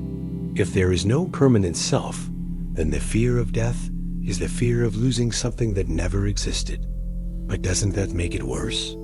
If you never truly existed as a self, then what has been living your life? You want to believe you are the observer of your life, the subject behind the eyes. But experiments with the sense of agency reveal that even this is a lie. The brain initiates actions before you decide to act. The conscious self claims ownership after the fact, narrating decisions it never made. You are not the actor, you are the commentator. You are the press release of the brain, not its author. And if you are only commentary, only story, only mask, then who is asking these questions now? Who is trembling behind these words? You believe you inhabit one world, solid and continuous. But every decision you make, every particle that shifts, fractures reality into infinite copies. The self you cling to is not alone. It is one thread in an unending tapestry of selves, diverging with every heartbeat, every hesitation. Quantum mechanics first cracked open this abyss. In the Copenhagen interpretation, particles exist in superposition waves of probability until observed, when they collapse into one outcome. But collapse is only one story. The many worlds interpretation whispers something far stranger. No collapse occurs. Instead, every possibility unfolds. The electron passes through both slits. The coin lands both heads and tails. The bullet both strikes and misses. Each outcome exists in its own branch of the universe, just beyond your perception. If this is true, then you are not singular. You are multiplied endlessly. There is a version of you that took every path you avoided, spoke every word you swallowed, kissed every stranger you longed for, and killed every insect you spared. There are universes where you never existed at all, universes where you died yesterday, universes where you lived a life you cannot even imagine. This isn't fantasy, it is mathematics. Hugh Everett's many worlds interpretation is consistent, rigorous, and unrefuted. Physicists resisted it not because it lacked logic, but because it shattered the very idea of one shared reality. If every possibility is real, then this moment is not unique, it is one among infinite echoes. But what does that mean for identity? If there are countless versions of you, then who is the real you? Are you merely the one consciousness riding one branch while your others scream and rejoice in parallel silence? And if you diverge into infinity, then your life is neither precious nor unique. It is redundant, endlessly repeated in variations. History offers eerie parallels. Ancient religions often spoke of branching fates, of worlds split by choices. Norse myth imagined Yggdrasil, the world tree, with countless realms branching from its roots. Hindu cosmology spoke of infinite cycles of universes, birthing and dying without end. Were these ancient visions poetic guesses at a truth physics would later expose? Even memory feels different when seen through this lens. When you regret, when? You wonder, what if? The many worlds interpretation insists you did. You are. Somewhere you chose differently, and that self still walks a path you can never return to. Your nostalgia, your regret, your longing are not for impossibilities, but for other lives you are living right now in silence. Psychology adds another crack. Decision fatigue, hesitation, the paralysis of choice. Perhaps they feel unbearable because every choice splits you. Perhaps the weight of infinity presses down every time you lift a hand. And then comes the paradox of death. If every possible branch exists, then in some of them, you never die. This is the unsettling idea of quantum immortality. From your subjective perspective, you may always find yourself in the branch where you survived. You cannot witness your own death. You only experience the continuations. This means that, subjectively, you might never die, drifting endlessly into stranger and stranger branches while the others watch you vanish. But what kind of eternity is that, if it means outliving every world, every loved one, every version of humanity? The multiverse is not comforting, it is horrifying. It does not make your choices meaningless, but it does make them inescapable. Every cruelty, every betrayal, every sin you avoided still exists, committed by a version of you who wears your face. You are not only what you have done, you are also everything you refuse to be. And as you sit in this moment, listening, remember, the very act of hearing these words may have split you already. In one world, you turn away. In another, you keep listening. And in countless others, you never began at all. We think of time as an arrow, moving in one direction, from past to present to future. But what if the arrow bends? What if time is not a line, but a loop, folding back so that the end meets the beginning? Physics does not forbid this. In fact, certain solutions to Einstein's equations allow for closed, time-like curves paths through space-time, where you could travel forward only to arrive back at the start. These are not fantasies of fiction, but mathematical possibilities that haunt. Cosmology. If time loops, then what is cause and what is effect? Perhaps the bullet fired today was always the reason the war began yesterday. Perhaps your choices are not free, but echoes of decisions you already made in cycles you cannot remember. Philosophy has always flirted with this. Nietzsche's eternal recurrence asked, what if you had to live your life again and again, endlessly repeating every joy and every mistake? Would you embrace it, or despair at the thought that nothing could ever truly change? But loops do not need to be eternal to unsettle. In Paradoxes of Time Travel, a man might journey into the past to meet a child who later becomes himself. A woman might pass a book to her younger self, learning from knowledge that was never written. This is the causal loop and event that exists only because it caused itself. Information, identities, even people appear from nowhere, trapped in a circle that has no beginning. The deeper horror lies in memory. If time is cyclic, then perhaps your déjà vu is not illusion, but recognition. You have been here before. You have spoken these words before. You have lived this life before. You just forgot when the cycle reset. Science hints at this possibility. The laws of physics, at their core, are time-symmetric. They work the same whether time flows forward or backward. The arrow of time comes only from entropy, the growth of disorder. But what if entropy, too, bends? What if after reaching its maximum, it resets, collapsing into order again, birthing a universe identical to this one? Then everything, every star, every life, every thought would replay, indistinguishable from before. Your identity, then, is not only fragile, it is scripted. You are not carving a path through the unknown. You are following grooves worn deep by endless repetition, and you will follow them again. Worse still, loops deny freedom. If you are trapped in recurrence, then even your rebellion, your desperate attempt to break free, was always part of the loop. Every scream of defiance echoes forever, never heard beyond the circle. Yet, there is another terror. Perhaps the loop is not perfect. Perhaps each cycle shifts slightly. A detail changed. A word misplaced. A choice altered. Then eternity is not a prison of sameness, but an endless distortion, where you never quite return to who you were. And so, when you feel time slipping strangely, when a moment repeats, when the present feels too familiar, ask yourself, is this just memory? Or are you caught again in the turn of a wheel that has no end? Your body is not loyal to you. It has never been yours in the way you imagine. You think of it as the anchor of self, the undeniable physical presence that separates you from others, from illusion, from dream. Yet the body, under close scrutiny, dissolves into something alien, an organism that never belonged to you in the first place. Dots start with the simplest betrayal, the brain split.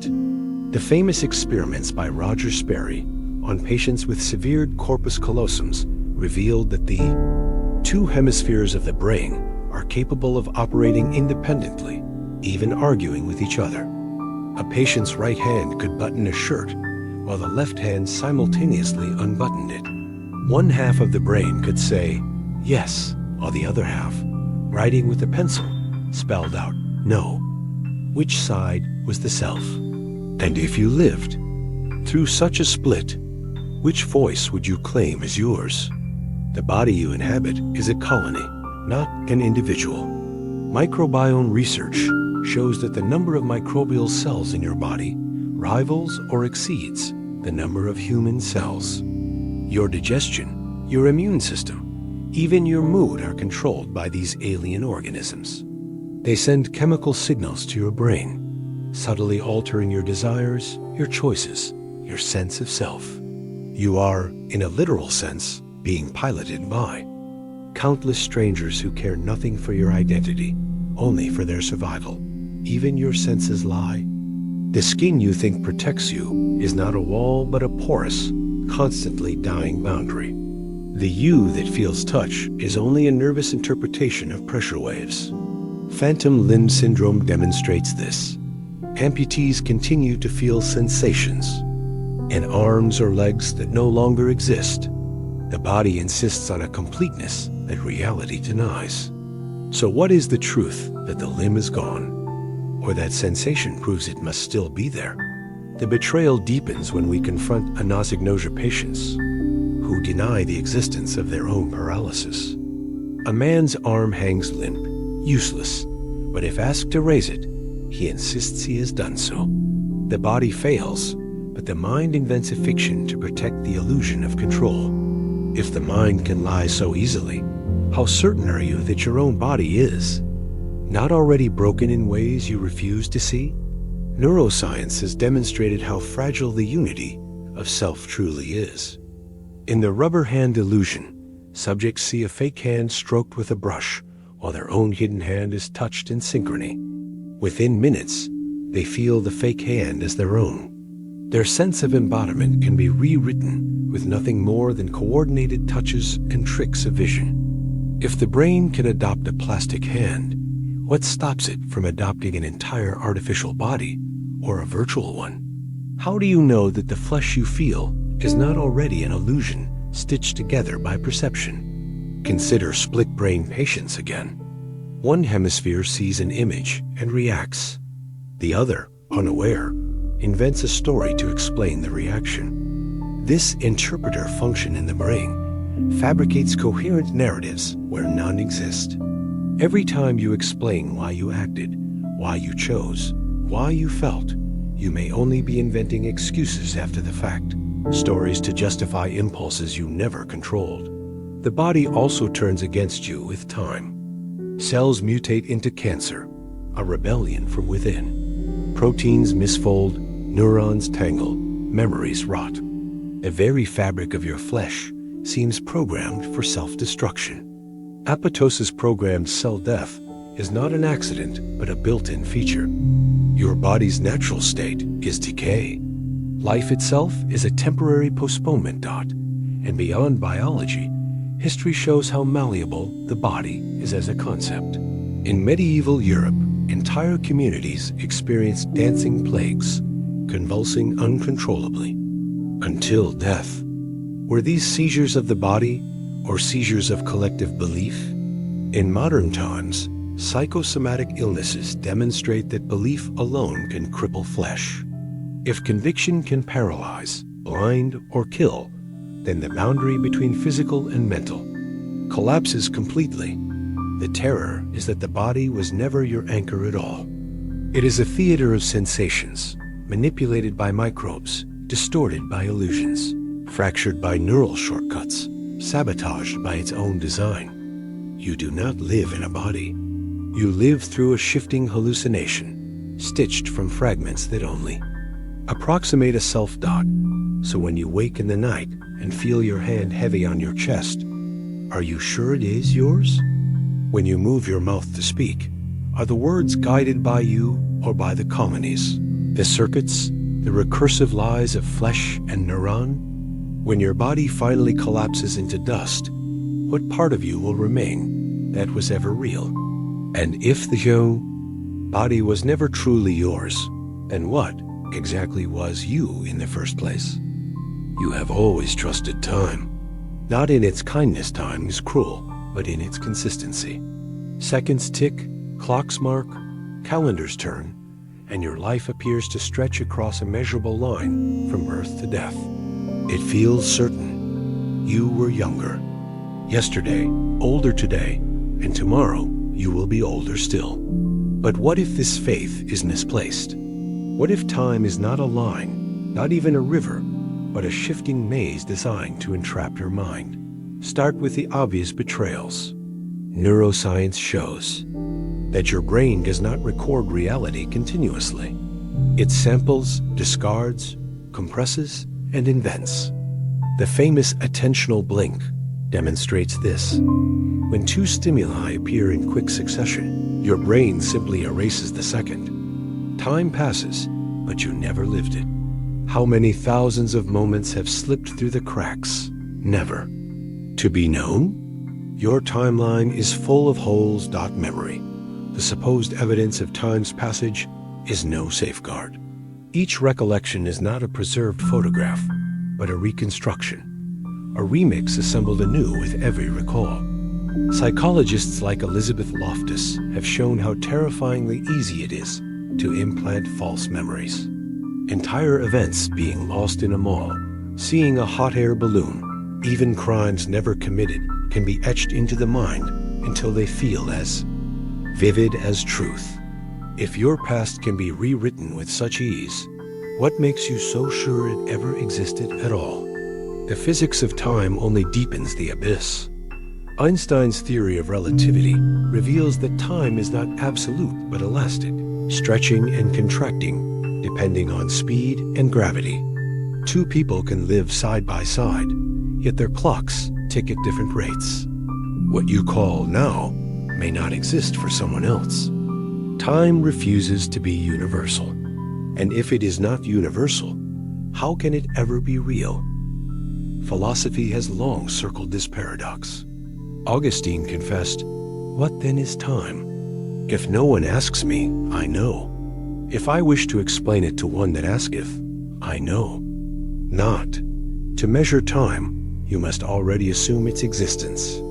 Yet when you look closely, all you find is the present moment infinitely thin, vanishing as soon as it arrives. The past exists only in memory, the future only in imagination. Where, then, is time itself? Some scientists argue that time is an illusion, a byproduct of entropy, the tendency of disorder to increase. We believe time flows forward because broken. Cups don't reassemble, smoke doesn't return to the match, corpses don't rise. But entropy may not describe time's direction, at all merely our perception of change. If entropy were reversed, would you notice? Or would you live that backward life as naturally as this one? In experiments with patients suffering from temporal lobe epilepsy, time itself distorts. Seconds feel like hours. Hours vanish in a blink. Psychedelics like LSD or psilocybin amplify the effect, stretching moments into eternity or collapsing days into instants. Your brain's chemistry dictates your experience of time. Alter the chemistry, and you alter reality. And then there is déjà vu, the eerie sensation of having lived a moment before. Science suggests it may be a memory misfire, the brain mistaking the present for the past. But what if it is not an error? What if it is a glitch, a glimpse of a loop you are doomed to repeat?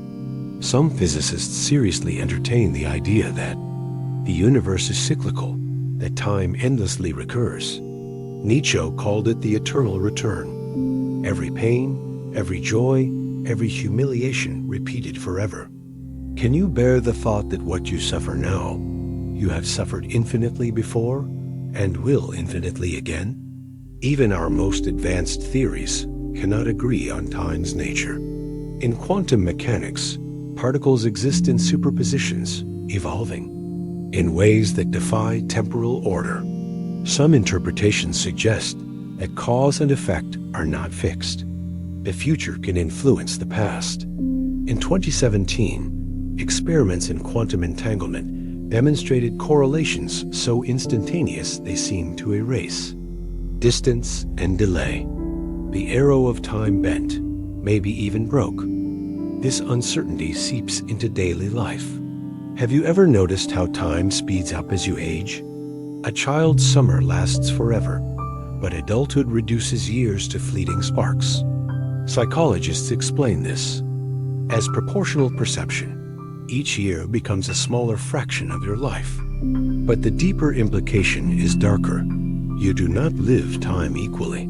Your final decades will pass in a blur, racing toward oblivion. The most real moments of your life may already be behind you, and memory, again, cannot save you. As dementia spreads, time itself unravels.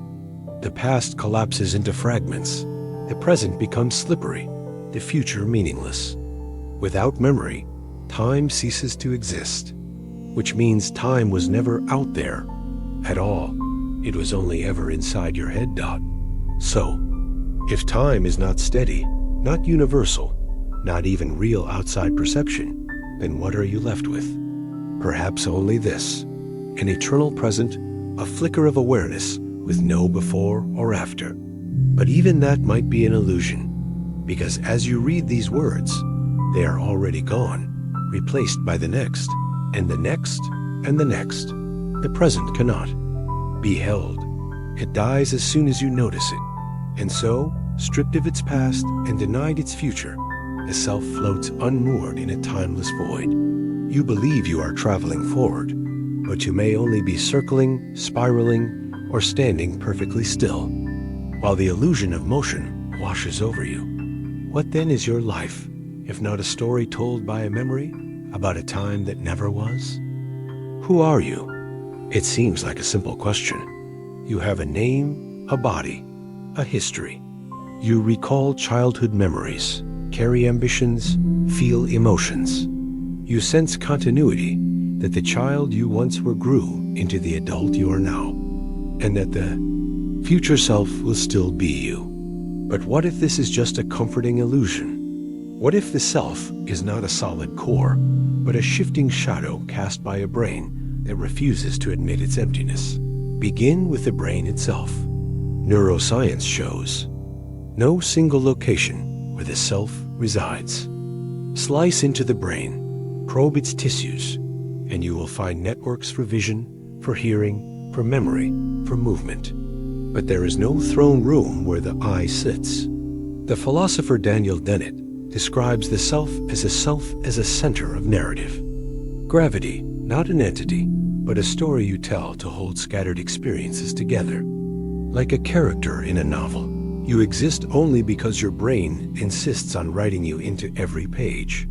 consider split-brain patients whose corpus callosum, the bridge between brain hemispheres, has been severed to treat epilepsy. Astonishingly, each hemisphere begins to act with a degree of independence. The left hand may reach for a shirt, the right hand rejects. Asked to explain, the speaking hemisphere invents reasons, unaware the other side had different motives. Which side is the real self? Both? Neither? The split reveals that the unity you feel is fragile, stitched together moment by moment. Memory again proves treacherous. You assume yourself continues because you remember past experiences. But memory is unstable, reconstructed each time you recall it, and often wrong. Experiments show people confidently describing events that never occurred. If your continuity depends on memory, and memory is unreliable, then your self is equally unreliable. How many false versions of you already exist in your mind, masquerading as truth? Buddhism anticipated this centuries ago with the doctrine of anatta, or non-self. According to this teaching, what you call I is merely a bundle of aggregates, form, sensation, perception, mental formations, and consciousness. None are permanent, none are unified. The self is a mirage, and suffering comes from clinging to it. Strikingly, modern cognitive science echoes this view. The default mode network of the brain, the circuitry linked to self-reflection, can be disrupted with meditation or psychedelics, often leaving individuals reporting ego dissolution. They describe becoming boundless, merging with the universe, or existing as pure awareness without an identity. But this dissolution is not confined to mystics. Ordinary neurology can unmask it. Patients with dissociative identity disorder exhibit multiple selves, each with distinct behaviors, memories, even physiological states.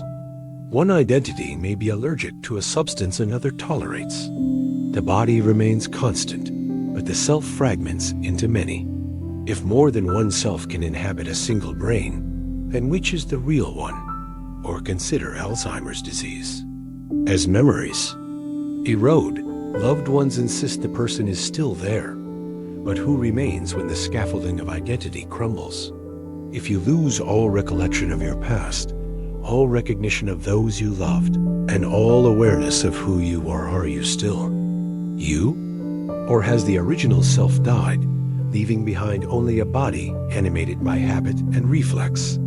Even in everyday life, your self shifts constantly. You are not the same at work as at home, not the same with friends as with strangers. Different contexts summon different versions of you.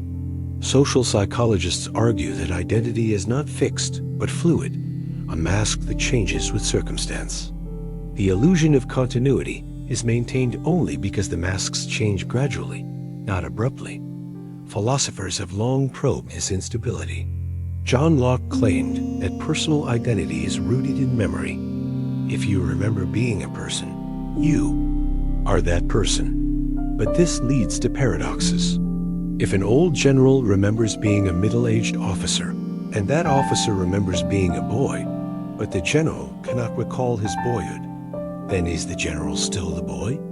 Continuity seems to vanish, yet we still insist they are one and the same. Derek Parfit took this further, arguing that personal identity may not matter at all. What matters is psychological connectedness, overlapping chains of memory, intention, and character.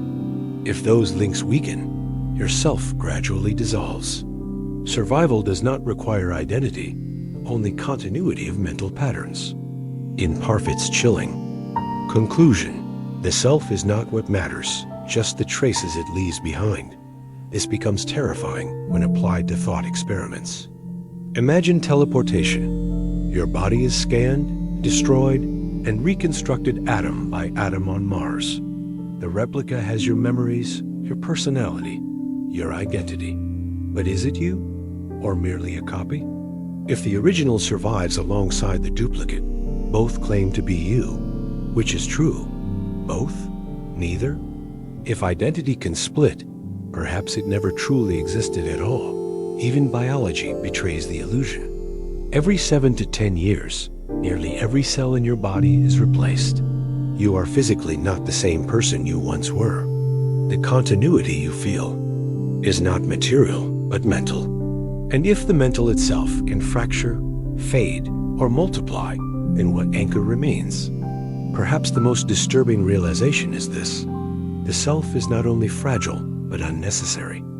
Experiments in neuroscience reveal that decisions often arise in the brain before you are consciously aware of making them. The sense of agency, the belief that I chose, is tacked on afterward, like a narrator claiming ownership of actions already in motion. The self may be nothing more than a storyteller, retroactively spinning a tale of control to make sense of events it never directed. So who are you, really? A bundle of neurons firing, a web of memories half false, a story told by a brain desperate for coherence. A mask without a face, a shadow cast by a light that may not even exist. The conclusion is inescapable.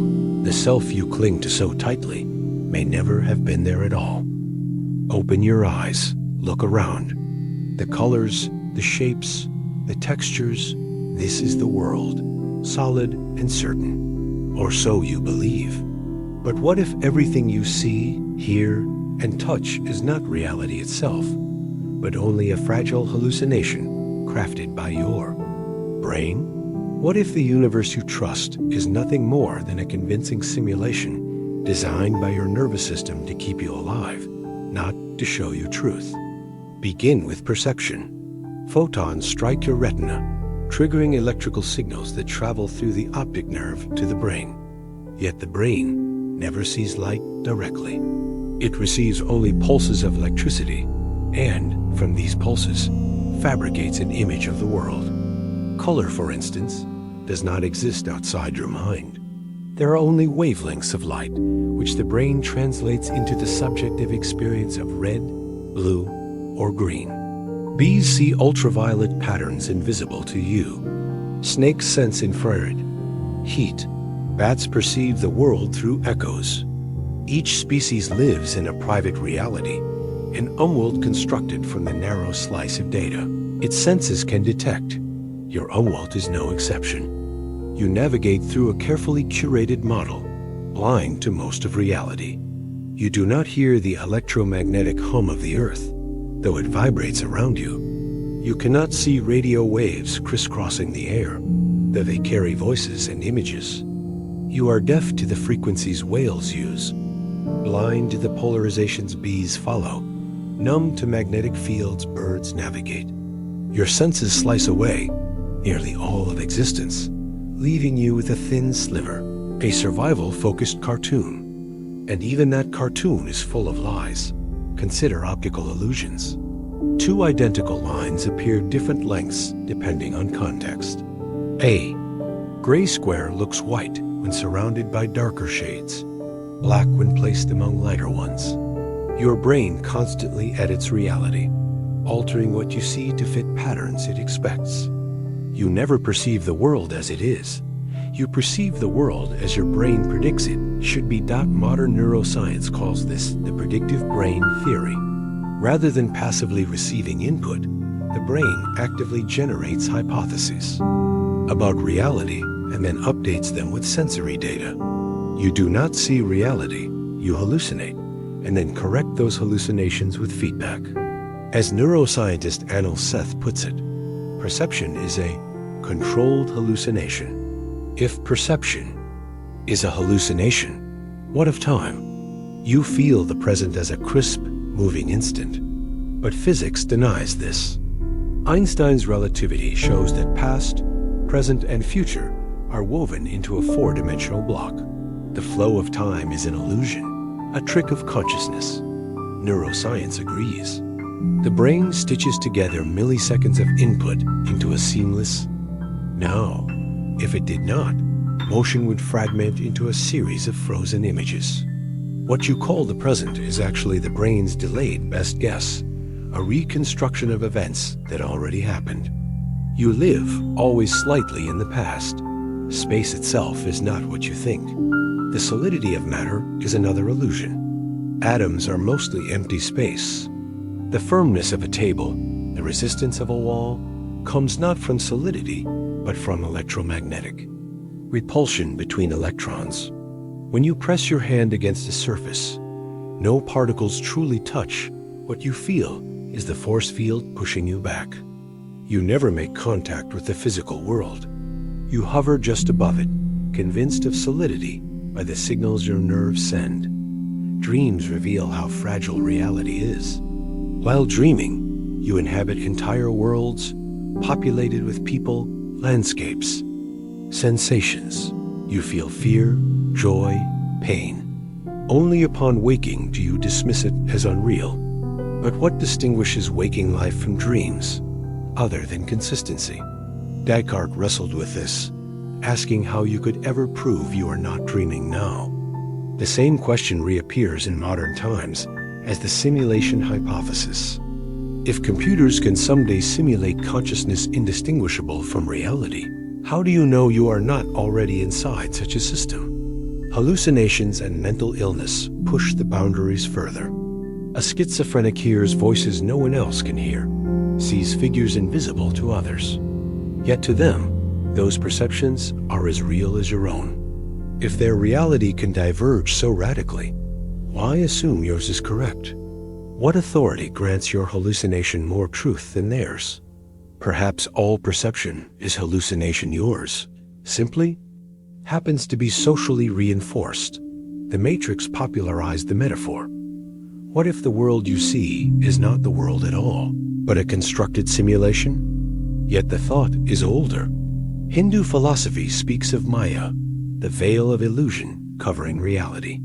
Plato described the cave, where prisoners mistake shadows on a wall for truth. Science, mysticism, and philosophy converge on the same unsettling claim. The world you see is not the world that is dot, and if reality is an illusion, what lies behind it? Physics offers disturbing glimpses. At quantum scales, particles do not exist as definite objects until observed. They hover in superposition, probabilities rather than things. Measurement collapses them into form, as though reality itself requires consciousness to solidify. Does the universe exist independent of observers, or is it co-created by the act of perception? If so, your senses do not merely reflect reality, they help conjure it. Yet there is a darker twist. If perception is shaped by evolution, its purpose is not truth, but survival. Organisms that see reality as it is may not survive as well as those who see useful fictions. A beetle that mistakes beer bottles for mates passes on its genes even if its reality is wrong. Humans, too, may perceive not what is true, but what is adaptive. Donald Hoffman, a cognitive scientist, argues that evolution favors fitness over truth, meaning the world you see is like a user interface, a desktop screen showing icons, not the circuitry beneath. You survive by manipulating icons, never glimpsing the reality they conceal. This realization strips the comfort from perception. Every color, every shape, every texture you trust may be a deception. You are trapped inside a simulation designed by evolution and maintained by your brain. You will never see the world as it truly is. The unsettling question is not whether you live in a simulation, but whether you could ever know if you did. If your senses are the jailers of your mind, then escape is impossible. Reality is not outside you. It is the cage itself. You wake in the morning, stretch, and decide to make coffee instead of tea. It feels like a choice, a small, ordinary exercise of free will. But pause and ask, who exactly made that decision? Did you choose, or did your brain decide long before you became aware, merely allowing you the illusion of control? The idea of free will has long anchored human dignity. If you are not free to choose, then morality collapses, justice crumbles, and identity itself dissolves. But modern science and philosophy gnaw at this foundation. Evidence mounts that your sense of agency, the experience of being in charge, is itself a carefully maintained illusion. Start with the brain. In the 1980s, neuroscientist Benjamin Libet conducted experiments measuring electrical activity during simple choices. Subjects were asked to flex their wrists whenever they felt the urge. Libet discovered something shocking. The brain showed readiness potentials, a surge of neural activity milliseconds before subjects reported deciding to move. The brain, it seemed, had already chosen, and consciousness only noticed afterward. Later experiments extended the gap. In some cases, brain scans could predict a person's decision several seconds before they became aware of it. What feels like conscious choice may actually be post hoc narration, the mind inventing a story to explain decisions already made unconsciously. This undermines the very core of freedom. If your brain selects before you do, then what are you but a witness? Worse, if the subconscious makes the choices, who is truly responsible? Determinism deepens the blow. Physics suggests that every atom follows the unbreakable laws of nature. If your body and brain are collections of atoms, then every thought, every impulse, every decision is predetermined by prior causes. You believe you could have acted otherwise, but in reality, you could not. The past fixed the present, and the present fixes the future. Some cling to quantum randomness as salvation. If particles behave unpredictably, perhaps so does the mind. But randomness is no better than determinism. A choice born of chance is not free, it is merely arbitrary. Freedom requires control, but neither determinism nor randomness grants it. You are left with the same unsettling conclusion. Free will may not exist. If that is true, morality falters. Punishment assumes choice, that people could have acted differently. But if the murderer's brain chemistry and life history compelled their act, how can blame apply? Philosopher Galen Strawson argues that ultimate responsibility is impossible. To be responsible for your actions, you would have to be responsible for your very self, your genes, your upbringing, your desires. Yet you did not choose any of these. You did not choose to be born with your brain, in your body, in your family, in your culture. You are the product of forces outside your control. How then could you ever be ultimately free? Even daily life reveals the cracks.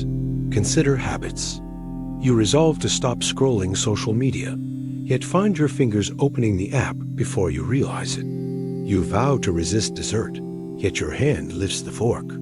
Compulsions and impulses rise unbidden, often overwhelming your conscious will. If free will exists, why does it so often fail?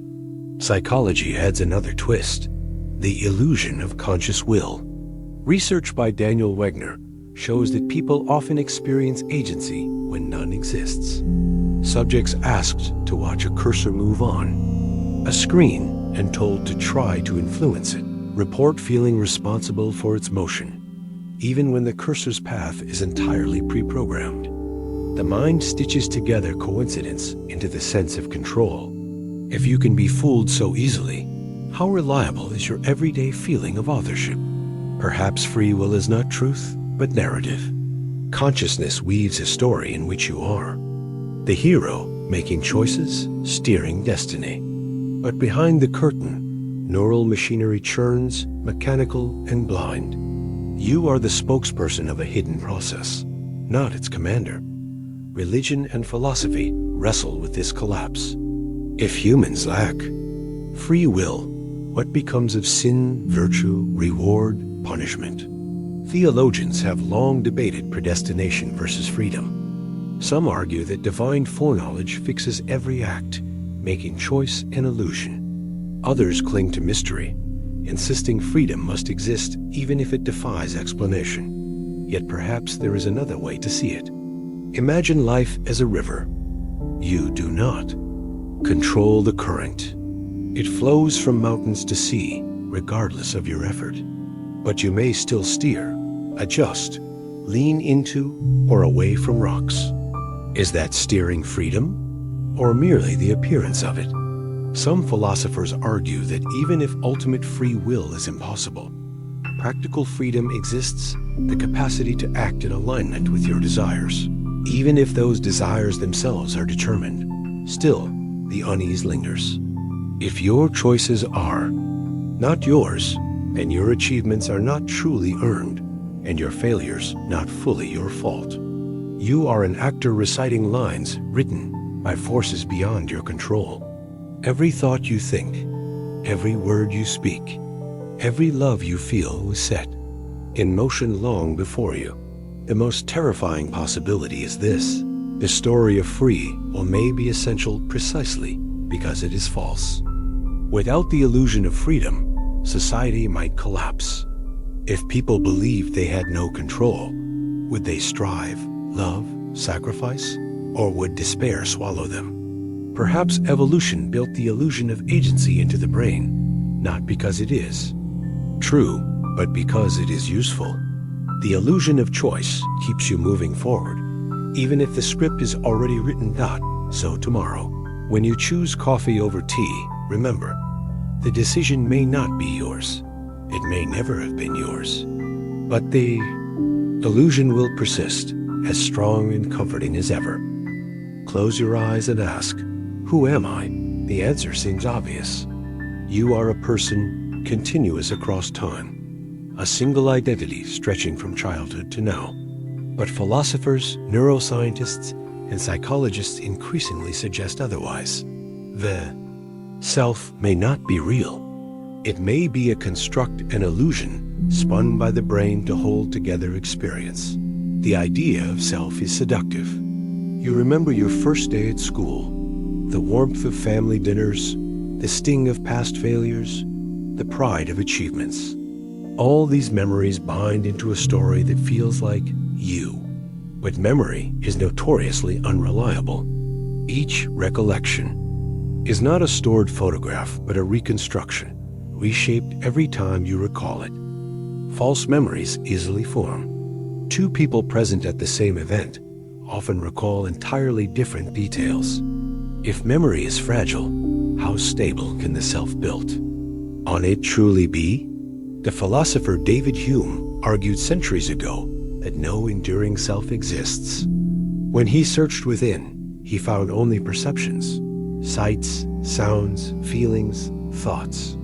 There was no hidden owner behind them, only the perceptions themselves. Hume concluded that the self is a bundle like beads on a string, except without the string.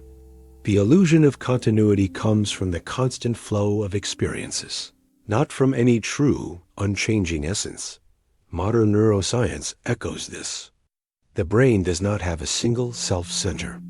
Instead, identity emerges from networks that bind memory, emotion, and perception. Damage one region, and a person's personality shifts drastically. A brain injury can erase memories, alter desires, or even produce a completely different temperament. If the self can change so easily, was it ever stable? Consider dissociative identity disorder. In rare cases, one body houses multiple distinct identities, each with its own voice, handwriting, and preferences. If the self were indivisible, how could it fracture? Even in ordinary life, we shift between roles: worker, parent, friend, lover. You act differently with your boss than with your child. Which version is the real you? Perhaps none, or perhaps all are temporary masks. Psychology suggests that the self is a narrative function. Daniel Dennett describes the self as the center of narrative gravity. Just as gravity is not a physical object, but a useful concept, so the self is not a tangible entity, but a story that organizes experience. The brain edits memories, invents continuity, and explains actions to maintain this narrative. When you say, "I decided," you are narrating after the fact, linking cause to effect, even if the true process was unconscious. Meditative traditions long recognized this. Buddhism teaches anatta, the doctrine of no self. The sense of a permanent I is illusion. Reality is impermanence and interdependence. Through deep practice, meditators report dissolving the boundaries of self, experiencing consciousness as open and centerless. Neuroscience studying such states confirms a quieting of the brain's default mode network, the region linked to self-referential thinking. When that network dims, the feeling of ego fades. This idea destabilizes morality and identity. If there is no enduring self, then who suffers? Who is rewarded or punished? Consider, the child you once were is gone, replaced by the adult you are now. That child could not consent to your current actions, yet you bear their consequences. In a sense, every moment you live, you replace yourself. You are not the same you who began reading this paragraph. The self is not continuous. It is recreated constantly. Memory disorders reveal this sharply. Patients with severe amnesia cannot recall their past. Are they still the same person? If your memories vanished tonight, would you die? Some philosophers argue that personal identity is no more than psychological continuity. If that breaks, so does the self. Others contend that the body is enough, even if memory fails. But the discomfort lingers if self is tied to memory, and memory is fragile. Then who are you, really? Technology deepens the paradox. Imagine uploading your consciousness to a machine. The copy believes it is you, with all your memories, desires, and quirks, but your biological self remains. Which one is the real you? Both? Neither? Identity splits like a branching path, showing the self was never singular to begin with. Even language reveals the illusion. We say, I am thinking, but who is the I distinct from the thought? Thought itself arises, and then the mind labels it as belonging to a self. Yet the thought would exist regardless. The separation of thinker and thought may be artificial. Perhaps the most unsettling truth is this: the illusion of self may be necessary. Without it, survival falters. You must believe in a continuous identity to plan, to act, to protect. Strive. The narrative of self anchors you in time. Even if it is false, it keeps you alive. Just as a map simplifies the messy terrain into something usable, the self simplifies consciousness into a manageable story. But imagine embracing the truth. If the self is not real, then fear of death weakens. After all, if you are a process, not an entity, then there is no solid self to die, only a changing flow that continues until it ends. The grip of ego loosens. Anger fades when you realize there is no fixed other to oppose you. Life becomes less about defending identity and more about flowing with experience. And yet, day to day, you still return to I. You wake, dress, eat, work, love, dream. The illusion of self may dissolve in philosophy or meditation, but it reasserts itself in daily living. Perhaps this is not a failure, but a feature. Evolution shaped the illusion to be irresistible because it works. So ask again, who am I? The truest answer may be unsettling. You are not a fixed being. You are a story, rewritten each moment, fragile as memory, strong as belief. The self is the greatest illusion, and the one you cannot live without. What happens if entire societies come to embrace the idea that the self is an illusion? Imagine not just philosophers or mystics pondering this, but governments, schools, courts, and cultures all operating under the premise that identity is fluid, impermanent, and ultimately unreal. The consequences would be staggering, liberating to some, terrifying to others. First, morality itself would transform. Much of modern law and ethics rests on the notion of personal responsibility. You commit a crime, and you are punished. But if there is no enduring you, how can responsibility hold? A person who steals today is not the same as the person who faces trial months later. One could argue that punishing them makes no more sense than punishing a stranger for someone else's misdeeds. In such a world, justice would likely shift from retribution to prevention. Instead of punishing individuals for past actions, society might focus entirely on modifying behavior to prevent future harm. Rehabilitation would eclipse punishment. This shift could lead to incredible progress.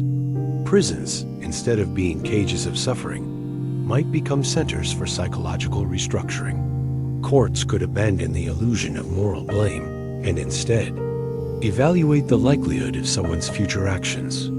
The question would no longer be, did you deserve this?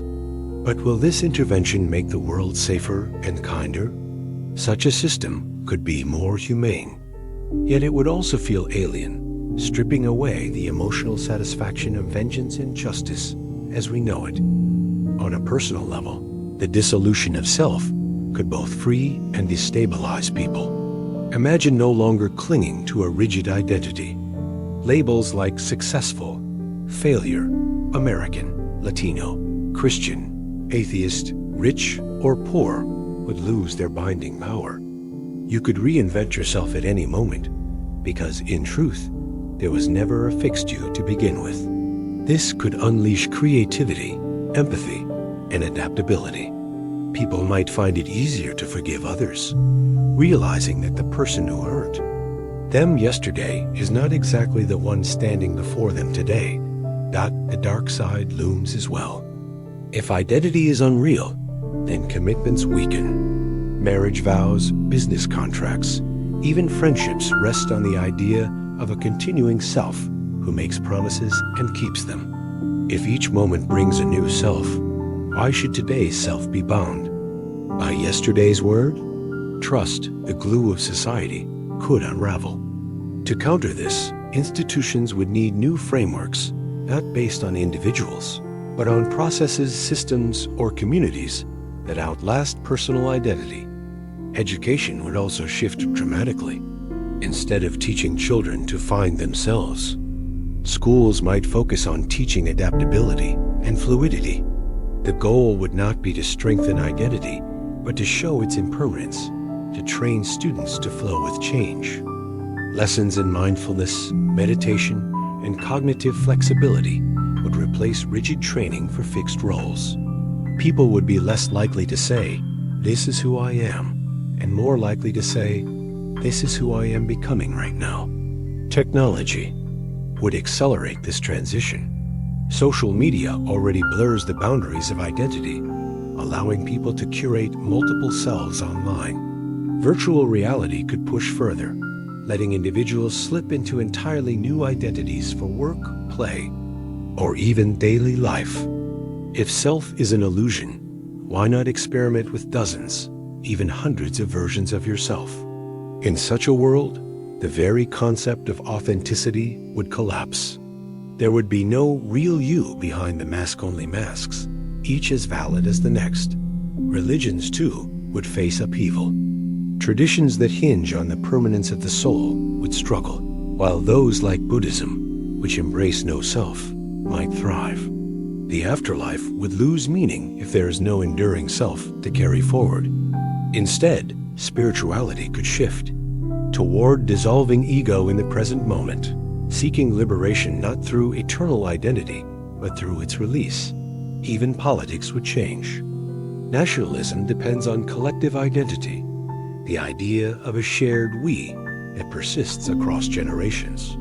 If societies embraced no self, patriotism could weaken. Wars fought in the name of fixed identities, racial, national, religious, would lose their foundation. With no enduring selves to protect, borders and flags might fade in importance. Humanity could see itself less as competing tribes and more as a flowing web of interconnected processes. But the risk of chaos lurks. Without identity to anchor belonging, people might drift into apathy or fragmentation. Some may cling desperately to old illusions, sparking backlash and extremism. In daily life, relationships would transform. Romantic love often rests on the belief that one person loves another enduring person. But if self is ever shifting, what does it mean to love? Perhaps love would become less about possession and permanence, more about cherishing shared moments. Friendship might evolve into a practice of constant rediscovery. Who are you today? Who am I today? The economy, too, would be reshaped. Capitalism thrives on cultivating identity. You buy clothes, cars, houses to express who you are. If identity is seen as fiction, consumerism could collapse or mutate into something stranger. Instead of purchasing for status, people might consume experiences to explore new selves. Identity markets could emerge, selling temporary personas, skills, even memories. Ultimately, a society that accepts no self would face a paradox. On one hand, it could lead to profound compassion, flexibility, and peace. On the other, it could dissolve the very foundations of responsibility, trust, and continuity. The balance between liberation and chaos would determine its fate. Perhaps the truth lies in holding both views at once. Even if the self is an illusion, it is a useful one. A society might function best by acknowledging the illusion intellectually while still living as though selves exist practically. Just as we know the earth is not flat, yet still speak of sunrise and sunset, we might know the self is unreal, yet continue using it as a working tool. In the end, rejecting the self at a societal scale forces us to confront a deeper question. What truly matters when there is no permanent I to protect or preserve? Maybe the answer is simple. If the self is an illusion, then what remains is the moment, the living, breathing flow of experience itself. And perhaps that, finally, is enough. If the self is an illusion, then what role do memories play in sustaining it?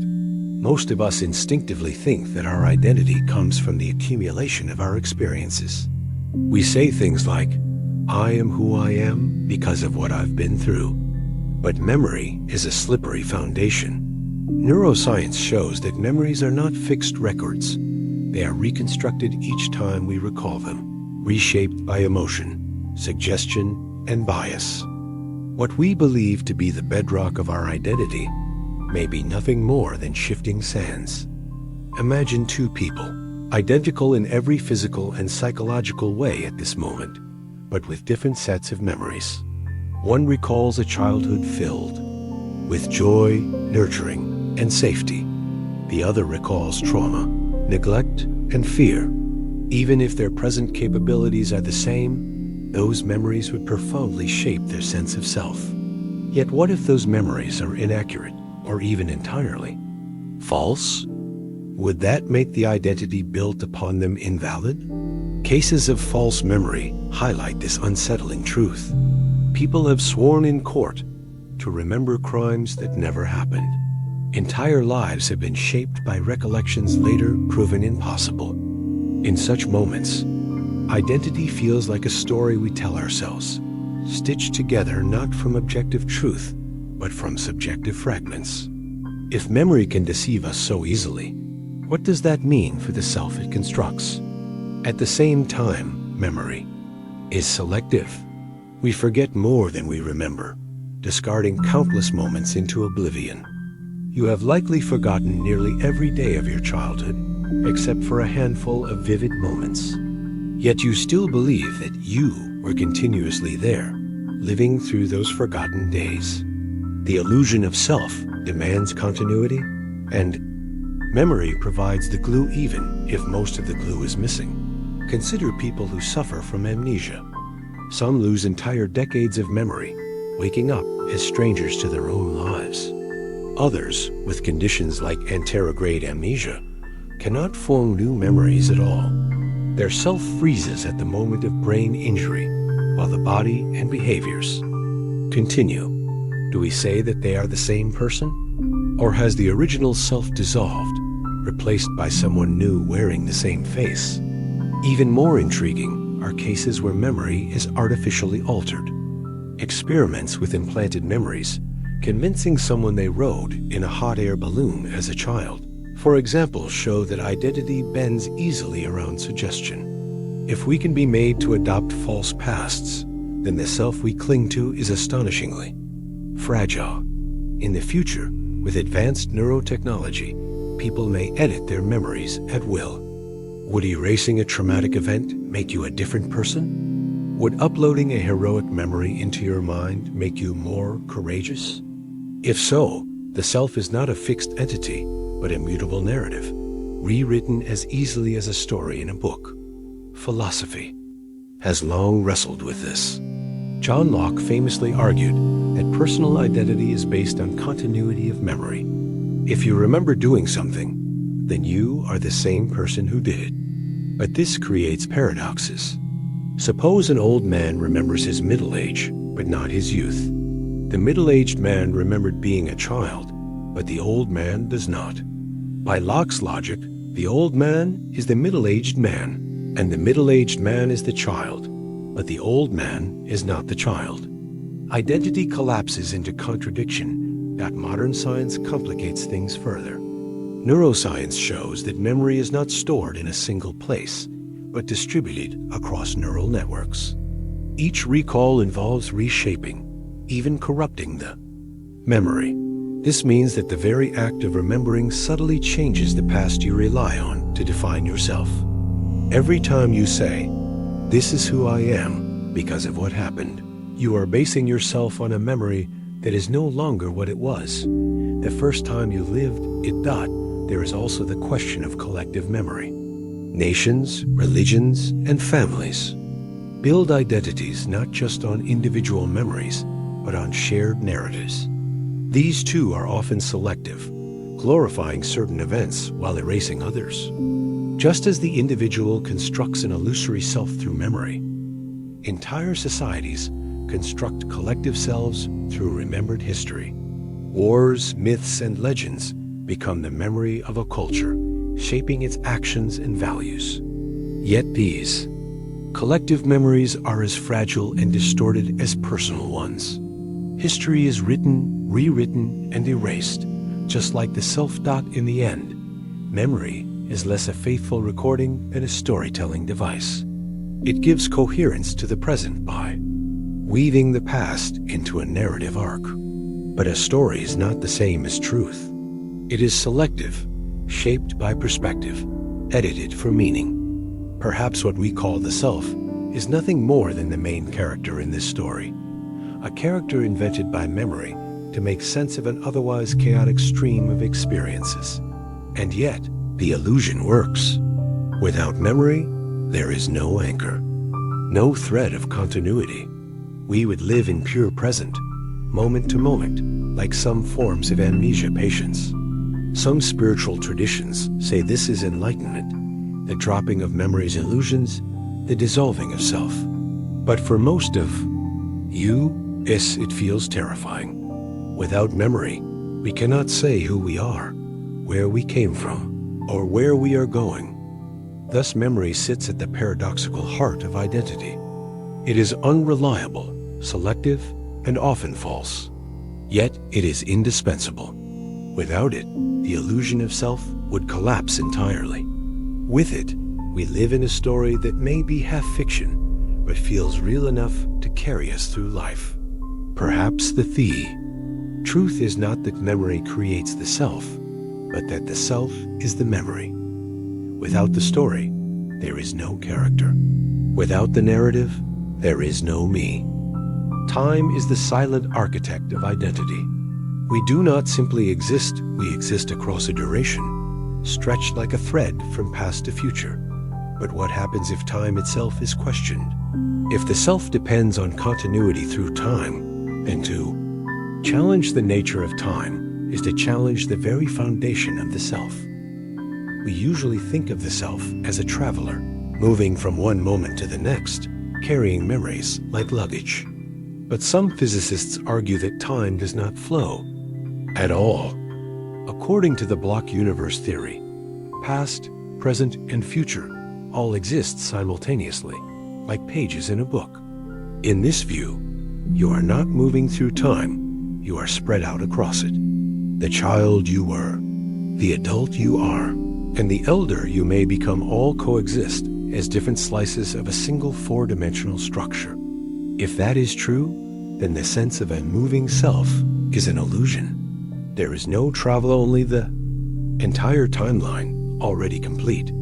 This vision is both humbling and disturbing. If all of your future decisions already exist, then free will seems to evaporate. You are not creating yourself in each moment.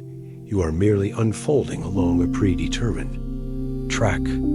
Yet subjectively, we feel the tension of choice, the uncertainty of tomorrow. The illusion of self is inseparable from the illusion of time's flow. If one collapses, so too may the other. Another angle comes from psychology.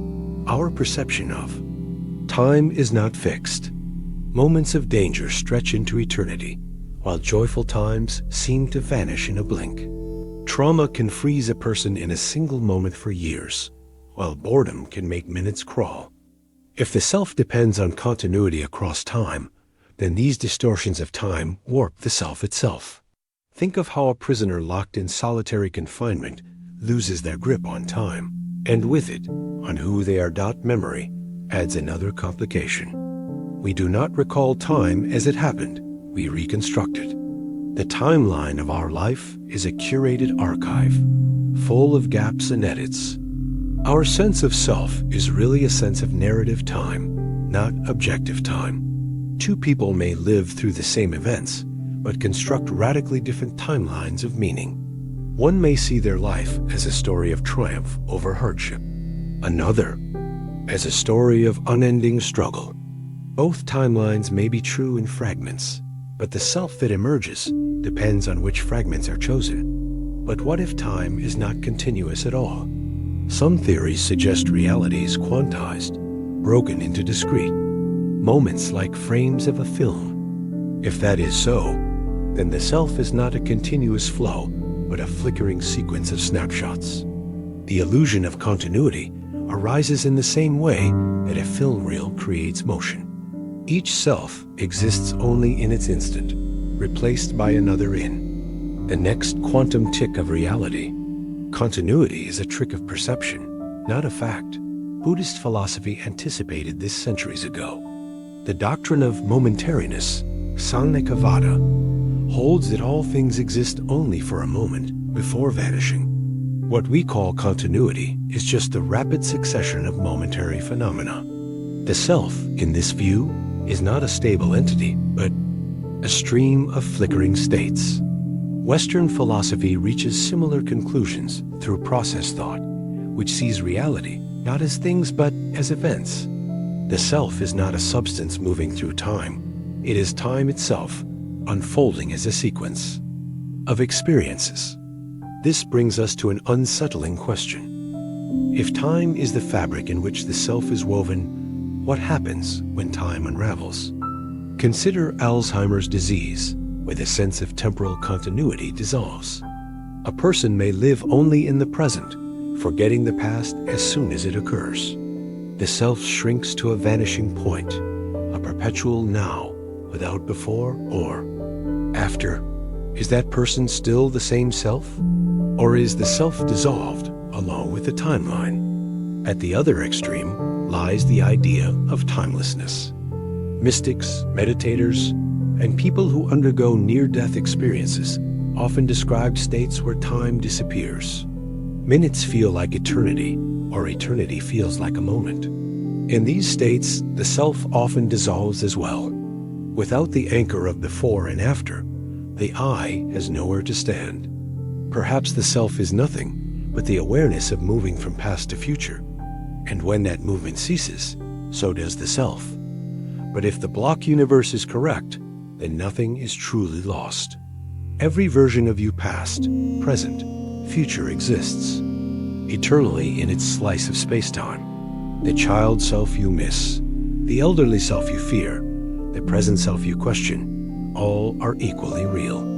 From this perspective, death is not annihilation, but the completion of the timeline. The self does not vanish. It simply has no further pages to turn. The illusion was ever in thinking the pages turn at all. This leaves us with a paradox. If time flows, then the self is an illusion, because each momentary self passes away. If time does not flow, then the self is an illusion because all selves exist simultaneously, with no single one being the real me. Either way, the self seems inseparable from the mystery of time. Perhaps the truth is that self and time are the same illusion. We imagine a river of time so that we can imagine a boat, the eye sailing upon it. But both river and boat are stories told by consciousness, narratives that help us make sense of change. When time is questioned, the self wavers. When the self dissolves, time becomes meaningless. And yet, we cannot escape them. To live is to live in time, and to live in time is to live as a self. The illusions sustain each other. The self believes in time, and time gives the self a place to exist. Even if both are shadows, we cannot step out of them without stepping out of life itself. If time provides the canvas for the self, then memory is the paint. Without memory, there is no continuity, no thread tying one moment to the next. Yet memory is not the perfect recording we imagine. It is a slippery, shape-shifting process that distorts the self even as it preserves it. Think of the mind as a storyteller. Each time we recall a memory, we are not replaying a recording, but rewriting a narrative. Neurons fire, associations form, details shift.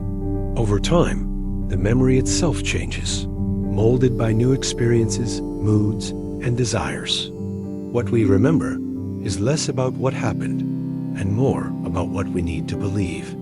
In this way, memory is not simply a record of the self.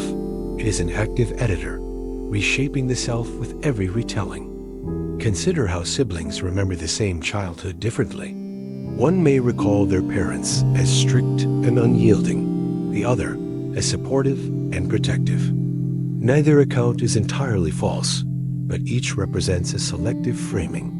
These differences are not trivial. They shape who those siblings believe themselves to be. For one, the self is forged through rebellion. For the other, through loyalty. Memory creates identity not by preserving facts, but by weaving meaning. Psychologists call this process autobiographical memory, the way we build a coherent narrative of our lives. But coherence often comes at the cost of accuracy. We smooth over contradictions, erase inconsistencies, and invent continuity where none exists. For example, people who undergo major transformations converting religions, shifting political ideologies, or recovering from addiction often reinterpret their past selves as lost, blind, or not the real me. The past is reshaped to make the present self seem inevitable, a story of destiny rather than chaos. But memory can also fracture the self. Trauma demonstrates this brutally. A single traumatic event can dominate the psyche, trapping a person in a loop where the memory is constantly relived. Instead of providing continuity, memory becomes a prison. The self cannot move forward because it is held hostage by the past. Post-traumatic stress disorder illustrates how memory does not just preserve the self, it can consume it. On the opposite end, amnesia raises different questions. If a person loses all autobiographical memory, are they still the same self? Suppose a man wakes up with no recollection of his name, his family, or his past life. Biologically, he is unchanged, but experientially, he is a blank slate. His wife may insist, "You are still my husband." But if he does not remember loving her, does that relationship still define him? Is he the same self without the narrative of memory to sustain him? Philosophers have long debated this. John Locke argued that personal identity is founded on memory. To be the same person is to remember being that person. If you do not remember your childhood self, then in a deep sense, you are not the same person who lived it. Critics counter that this makes identity too fragile, since memory is fallible. But perhaps fragility is the point. The self is fragile. And memory is its most fragile foundation. Even when memory seems solid, it can deceive. Eyewitness testimonies are notoriously unreliable because memory is malleable. Suggestion, expectation, and imagination can implant entirely false memories. Entire communities have experienced false memory phenomena, where groups of people swear they recall events that never occurred. This undermines the assumption that memory grounds truth. If memory is unreliable, then the self built upon it is unstable as well. Yet instability is not always a flaw, it is also a freedom. Because memory is flexible, we can reinterpret our past, finding new strength in old wounds. Survivors of hardship often reconstruct their memories as narratives of resilience rather than victimhood. The same event that once defined them as broken can later define them as unbreakable. The past does not change, but memory of it does, and with that change, the self is reborn. Neuroscience adds another twist. Studies show that every time a memory is recalled, it becomes briefly unstable before being reconsolidated. This means that remembering is also rewriting. Each act of recollection is an act of editing. If that is true, then the self is not a fixed archive, but a constantly rewritten manuscript. Every day, we are authors of our own past, revising who we were to better suit who we think we are. This makes memory a paradox. It is both the glue of identity and the knife that reshapes it. It binds the self into continuity, yet it also distorts, deletes, and fabricates. Without memory, there is no self. But with memory, the self is never the same twice. Philosophy, psychology, and neuroscience converge on this unsettling truth. The self is not preserved by memory, but produced by it. When we say, "I am who I remember myself to be," we reveal the circularity. Memory creates the self, and the self curates memory. The illusion of a stable I is sustained by this endless feedback loop. In the end, memory is less like a mirror and more like a painter. It does not reflect the self as it is. It paints the self as it needs to be. Sometimes the brush is gentle, smoothing edges and blending colors. Sometimes it is violent, striking over old images with new ones. Either way, the canvas of identity is always wet, always in motion. And perhaps this is the true essence of being human. Not that we remember perfectly, but that we remember imperfectly. Not that we preserve ourselves, but that we endlessly recreate ourselves. The illusion of memory is the illusion of self. Without it, the self collapses. With it, the self transforms. If memory provides the raw material of the self, then language is the scaffolding that gives it structure. To be human is not merely to experience, but to describe to ourselves and to others what those experiences mean. Without words, memory remains a blur, an unshaped mass of impressions. With words, the blur becomes a narrative. And that narrative is what we call identity. Language allows us to pin down the passing flow of consciousness. A fleeting sensation, pain, joy, sorrow becomes something more when it is named. To say, "I am sad," is not only to describe an inner state, but to construct a self who experiences sadness. The act of putting emotions into words transforms them into aspects of identity. Through language, we do not just have feelings. We become the kind of person who has those feelings. Children illustrate this process vividly. Before learning language, infants still have sensations and memories, but their sense of self is diffuse, momentary, unanchored. As they acquire language, they begin to weave their experiences into a story. I fell. I cried. I am happy. Each statement is a building block in the construction of self-awareness. Psychologists note that children often speak of themselves in the third person before mastering I. This suggests that selfhood is first seen from the outside, as a character in a story, before being fully claimed from within. But language does more than allow self-description. It also provides categories that shape how we perceive ourselves. Consider gender. Before a child knows the word boy or girl, their identity is not framed in those terms. Once the label is introduced, however, it becomes a powerful lens through which they interpret themselves and others. Similarly, national identity, social class, religion, and political affiliation are all linguistic constructs. We become who we are, in part, by adopting the labels our culture provides. This is both liberating and limiting. On one hand, language gives us the tools to articulate complex aspects of identity: introvert, immigrant, survivor, artist. On the other hand, it can trap us in categories that oversimplify or distort our reality. Words carry connotations and histories. To be called immigrant in one society may imply resilience, while in another it may imply suspicion. The self is thus shaped not only by the words we choose, but also by how those words are received by others.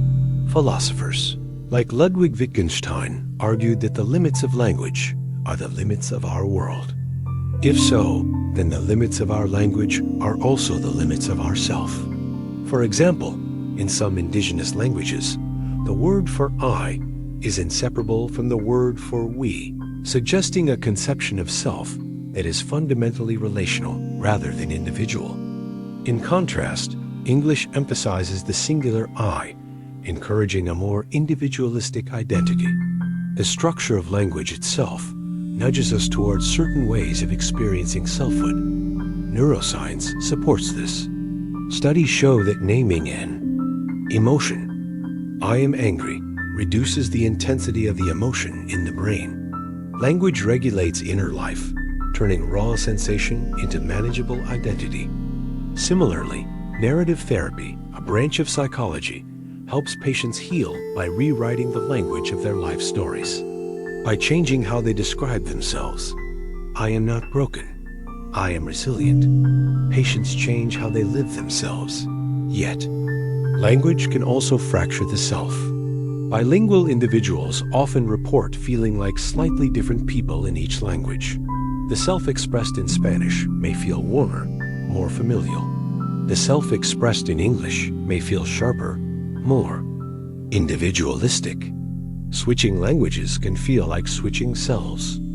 This suggests that identity is not a single core essence, but a set of linguistic performances, each one evoked by different vocabularies. Consider also how silence plays into selfhood. Not everything can be spoken. Some experiences resist language, existing in the margins of expression. Mystical experiences, deep grief, or profound trauma often leave people speechless. In those moments, the self feels fractured, incomplete, because it cannot be narrated. Language is the scaffolding of the self, but where the scaffolding ends, the self trembles at the edge of the unspeakable. And yet, humanity endlessly tries to stretch language further. Poetry, metaphor, music, all are attempts to capture aspects of self that ordinary words cannot hold. When a poet writes, I am a fractured mirror reflecting the sun, they are not reporting a literal fact, but constructing a new way of being. Language does not merely describe the self. It creates new possibilities for selfhood. But the scaffolding can collapse when language is stripped away. Dementia patients who lose their ability to find words also lose their narrative sense of self. Their loved ones often describe them as not the same person once language erodes, even if their body remains. The link between language and identity is so tight that without one, the other seems to unravel. Still, language is not only personal but social. Identity is co-authored. The words others use about us, praise, insult, stereotypes sink into our consciousness and reshape who we believe ourselves to be. A child constantly told, "You are clever," may live into that identity. Another, told, "You are trouble," may internalize a different story. Language creates selves, not only from within but from without. Ultimately, the self is a linguistic construction balanced between two forces, the inner narrator and the social chorus. Each of us writes our autobiography in words, but we cannot control the entire dictionary. Some words are imposed upon us. Others we choose. Some stories are inherited. Others we invent. In the interplay between what we say and what is said about us, the fragile edifice of the self takes shape. The question then arises, is there a self beneath the words? Is there a silent essence that language merely points toward? Or is the self nothing but words, a house built entirely of scaffolding, with no interior at all? If memory paints the self, then language is the frame. Without it, the canvas is unstructured, meaningless. With it, the painting becomes a portrait. But whether that portrait reveals the truth or simply creates the illusion of one remains uncertain. Perhaps the self is less like a permanent structure and more like a story endlessly retold. And as long as we have words, the story continues. If memory is the canvas and language is the scaffolding, then society is the mirror. We do not construct our identities in isolation, but in constant reflection with others. To know who we are, we look outward. We see ourselves in the judgments, expectations, and behaviors of those around us, and in turn, we adjust our sense of self accordingly. Psychologists call this the looking glass self. The concept is simple but profound. We imagine how others perceive us, and that imagined perception becomes part of our identity. A child may feel intelligent not because of raw ability, but because teachers and parents repeatedly reinforce the idea. A teenager may believe they are unattractive, not because of an objective truth, but because of how they think their peers see them. Identity is always partially borrowed, reflected, refracted through society's gaze. This raises an unsettling truth. Much of who we think we are is determined by others. The self-made person is a myth. Even the most independent individual defines themselves against society's norms. The rebel who rejects convention is still in dialogue with the very system they oppose. To scream, "I am different," only makes sense in a society that defines what normal is. The influence of society begins early. Infants quickly learn to seek approval from caregivers. A smile earns a smile in return. A cry brings attention. The infant begins to associate certain behaviors with identity. I am lovable when I smile. I am noticed when I cry. Over time, these early reflections shape the child's sense of worth. As the circle of relationships widens, friends, teachers, peers, employers, the mirrors multiply, and the self becomes a complex mosaic of social reflections. But mirrors do not always reflect truthfully. Society often distorts. Prejudice, stereotypes, and discrimination warp how individuals are seen, and thus how they see themselves. A Latino man in uniform, for example, may see himself as dutiful and honorable, yet be perceived by others through the lens of suspicion or bias. Over time, such distortions can corrode self-identity, forcing individuals to battle between their inner truth and external misperceptions. This tension is at the heart of social identity theory, which suggests that people derive much of their self-esteem from group membership. To say, "I am American," "I am Muslim," "I am black," or "I am queer," is to anchor oneself in a larger collective. But belonging to a group also means inheriting the societal judgments attached to that group. Pride and stigma, celebration and discrimination often intermingle within the social mirror. Consider the power of status. Society ranks individuals according to wealth, occupation, and achievement, and people internalize these rankings. A doctor may walk with confidence because society esteems their profession, while a janitor may carry shame because society devalues theirs, even though both contribute meaningfully to the community. The mirror of society does not reflect objective worth. It reflects social consensus, which can be arbitrary, unjust, or temporary. Yet individuals are not powerless. They can resist, reshape, and even shatter society's mirror. Social movements, from civil rights to feminism to LGBTQ liberation, are collective efforts to demand new reflections. They reject distorted images imposed by society and insist on being seen differently. When enough people demand a new reflection, society adjusts its mirror and collective identity shifts. But even in the absence of activism, individuals learn to navigate society's mirrors in subtle ways. Some hide parts of themselves, presenting only what is socially acceptable.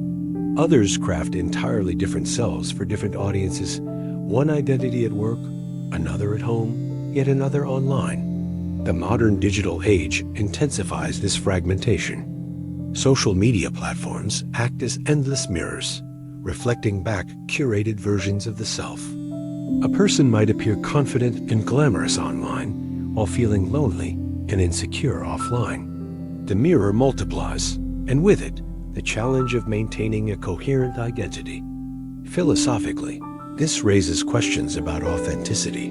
If the self is shaped by society's reflections, is there any real self beneath the performance? Existentialists like Jean-Paul Sartre argued that humans are condemned to freedom. That is, we must continually choose who we are, even under the weight of society's gaze. To be authentic, then, is not to escape society's mirror, but to acknowledge it and still claim responsibility for how we interpret it. Neuroscience lends nuance to this view. Studies of social cognition reveal that the brain is wired for reflection. Mirror neurons activate when we observe others, allowing us to simulate their experiences internally. This same system underlies empathy, but also reinforces conformity. We are neurologically primed to absorb society's reflections, to feel what others feel about us. The mirror is not just metaphorical. It is biological, yet there are also moments when the mirror fails, when society cannot or will not reflect. US back. Marginalized individuals often describe the pain of invisibility, of being unseen or misrepresented. To walk into a room and find no recognition, no accurate reflection, can fracture the self. In such cases, individuals often turn inward, seeking self-definition beyond society's mirror. Some turn to spirituality, others to art, others to tightly knit communities that offer more faithful reflections. At its best, society's mirror offers affirmation, belonging, and recognition. At its worst, it distorts, stigmatizes, and erases. The self is constantly negotiating between these poles, trying to claim a coherent identity amid shifting reflections. And yet, without society, the self would be impoverished. Solitary humans raised without mirrors struggle to form stable identities at all. We need others to see ourselves.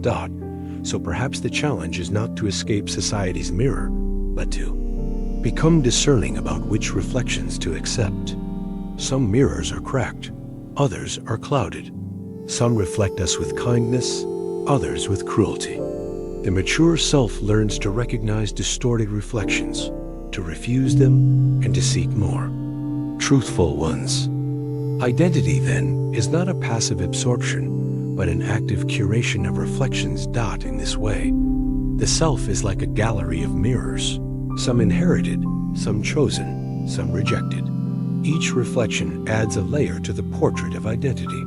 And while we may never see ourselves completely without distortion, the act of navigating these mirrors is itself what it means to be human. If society is the mirror, then power is the sculptor. While society reflects back who we are, power determines which reflections dominate, which are silenced, and which are distorted. Identity, therefore, cannot be fully understood without examining the role of power in shaping the contours of the self. Power operates on multiple levels. There is the obvious, overt power of institutions, governments, laws, police, corporations that set the boundaries of permissible identity. A passport declares who you are in the eyes of the state. A court ruling determines whether your marriage is legitimate. An employer decides whether you are qualified or replaceable.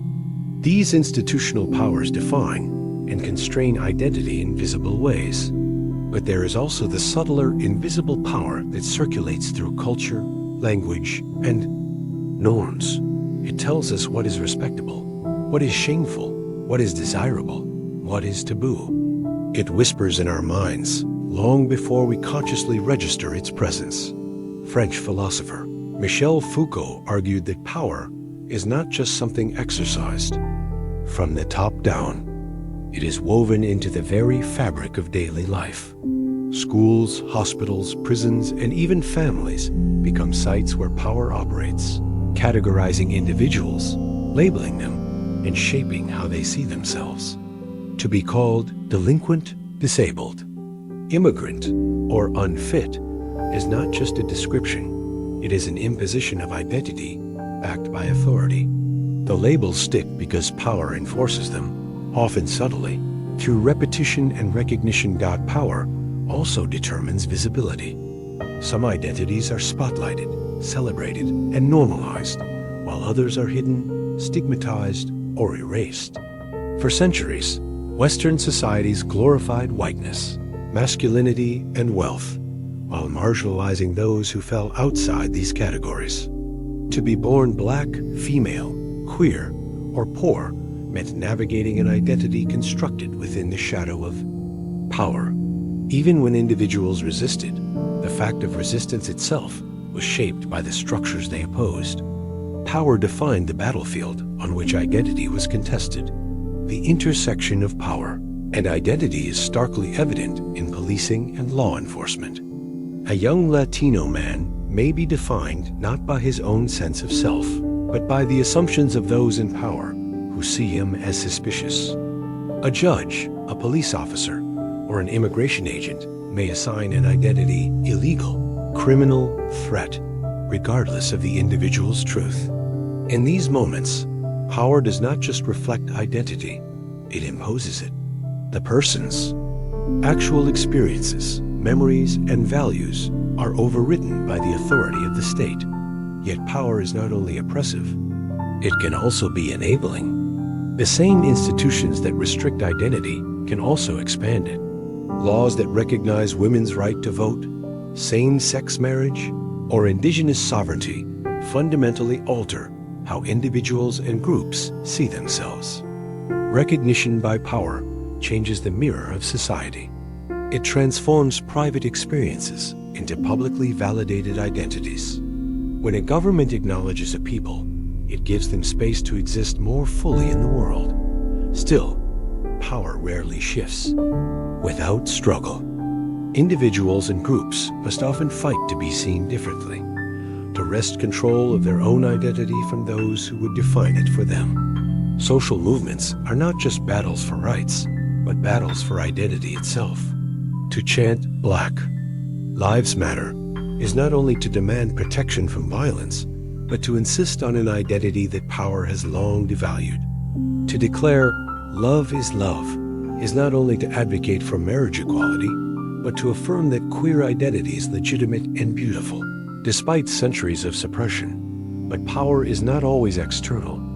It also operates internally. We internalize the voices of authority, often without realizing it.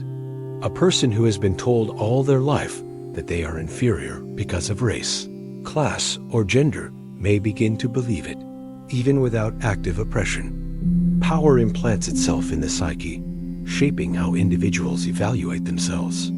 This is why liberation is not merely legal or political, but psychological. To truly reclaim identity requires breaking free from the internalized power that insists on one's inadequacy. Technology adds a new dimension to power's influence over identity. In the digital age, algorithms decide whose stories are amplified and whose are buried. Social media platforms, powered by corporate interests, subtly dictate which identities flourish online and which remain invisible. A trending hashtag can elevate a marginalized community, while shadow banning can silence them. The power of visibility is now in the hands of machines, but behind the code are still human interests and biases. What makes power especially insidious is its ability to present itself as natural. People rarely question the identities assigned to them when they are enforced through everyday practices. To stand in line at airport security, to check a box on a census form, to accept a medical diagnosis, these feel like ordinary acts, but each one is a mechanism through which power defines the self. The categories become so normalized that we forget they were constructed. Male and female, citizen and alien, sane and insane, all seem self-evident. Yet they are the products of historical power struggles that determined which divisions would be recognized and enforced. And yet, there is always resistance. Power is never absolute. Individuals and communities push back, reframe, and reimagine their identities despite constraints. They create art, music, literature, and traditions that assert new visions of the self. They form underground networks, hidden languages, and coded expressions that escape the gaze of authority. Even in the most repressive regimes, identity refuses to be entirely sculpted by power. The self finds cracks through which to grow. Ultimately, power reminds us that identity is not merely a personal matter. It is political. To ask, "Who am I?" is also to ask, "Who is allowed to define me?" The answer is never fully in one's control, but neither is it fully dictated from outside. Identity emerges in the tension between the self's inner truth and the sculpting forces of power. To live authentically, then, is to recognize these forces, to resist where necessary, and to claim agency in shaping one's own contours. Where there is power, there is also resistance. This is one of the most consistent truths of human history. No system of domination has ever gone unchallenged. Resistance emerges not only as open defiance marches in the street, revolutions, protests, but also in subtle, quiet ways. A refusal to conform, a whispered truth, a story retold, a song sung in the dark. Identity, as much as it is shaped by power, is equally forged in acts of resistance. At its core, resistance is the reclamation of selfhood. When society, institutions, or authority attempt to define individuals in ways that strip them of dignity or agency, resistance begins with the simple act of saying no. That refusal may seem small, but it carries immense weight. It is the spark from which broader movements are born. Rosa Parks did not simply resist a bus driver. She resisted an entire system of racial oppression. Her act was as much about reclaiming her identity as a human being deserving of respect as it was about civil rights in the political sense. Resistance is not always visible to the powerful. Sometimes it hides in the margins, operating beneath the surface of what can be policed or punished. Enslaved people in the Americas resisted by preserving their languages, religions, and music traditions the enslavers tried to erase. By holding onto these fragments of culture, they defied the imposed identity of property and asserted their humanity. Resistance, in this sense, is often cultural before it is political. It insists on the survival of identity against all attempts to extinguish it. But resistance also transforms identity. When a group pushes back against oppression, they do more than defend what is threatened. They redefine themselves in the process.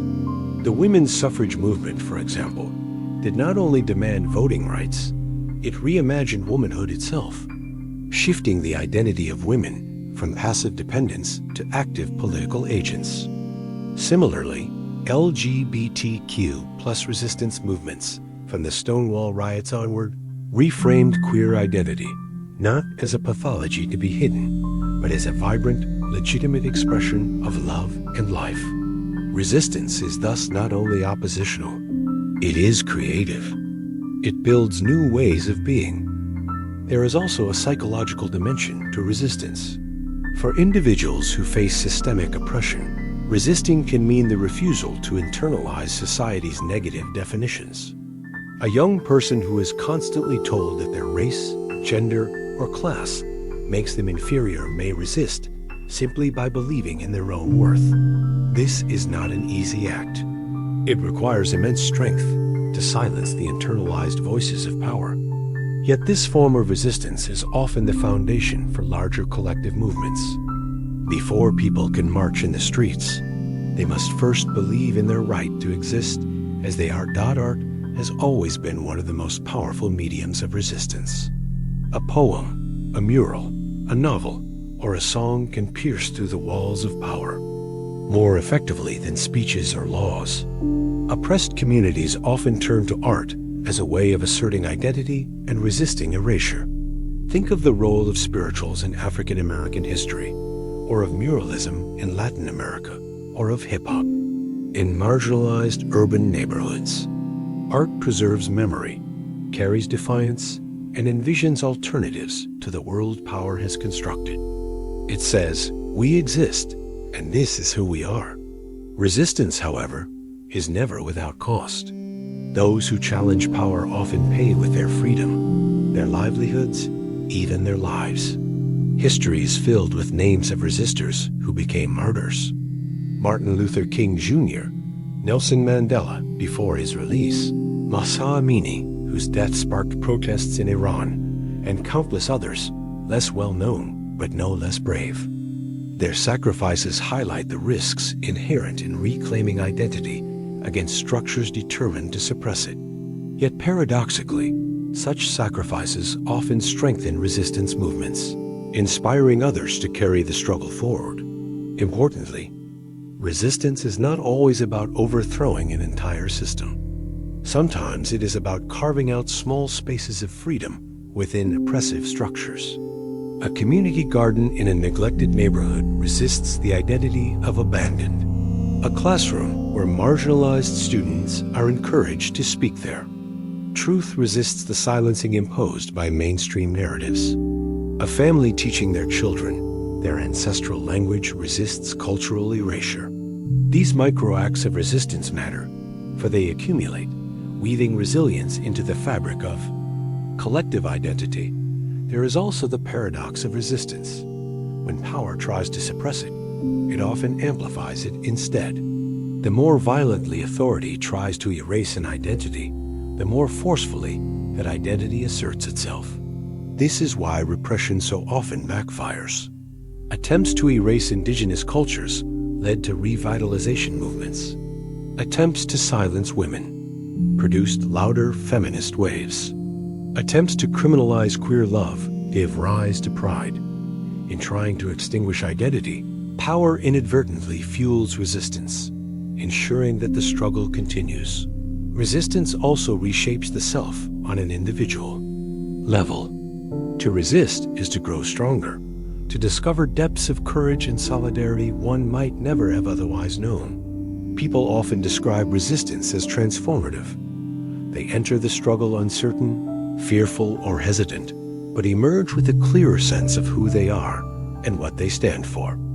Identity becomes sharper, more defined, in the fires of resistance. This is why movements are not only about social change, but about personal rebirth. Finally, resistance reminds us that identity is not passive. We are not merely molded by power. We are active participants in shaping who we are. To resist is to take authorship of one's own narrative. It is to say, "You cannot write my story for me. I will write it myself." This act of reclaiming narrative is perhaps the most profound form of resistance. Stories define identity, and whoever controls the story controls the self. To resist is to seize the pen and declare, "This is who we are, and we will not be erased."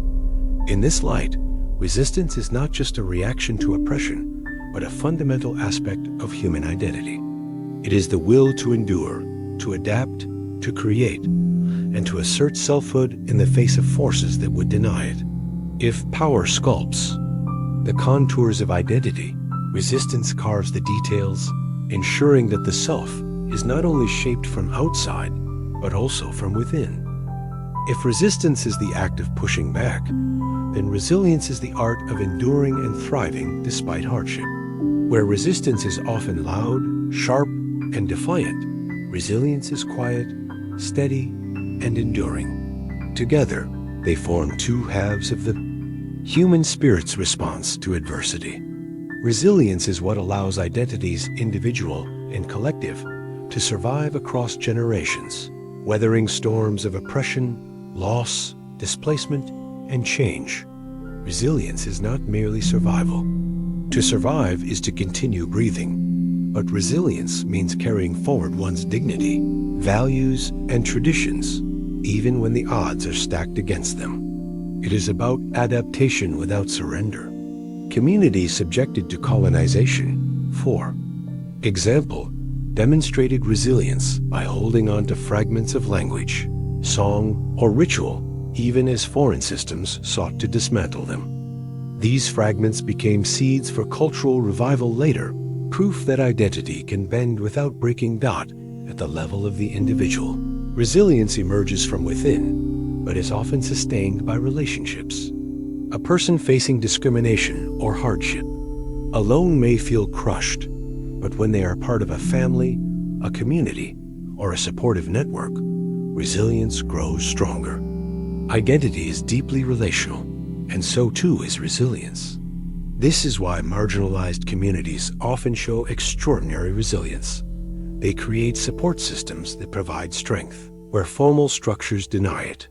Churches during the civil rights movement, underground schools for girls in Afghanistan, or immigrant networks in foreign lands all exemplify resilience rooted in connection.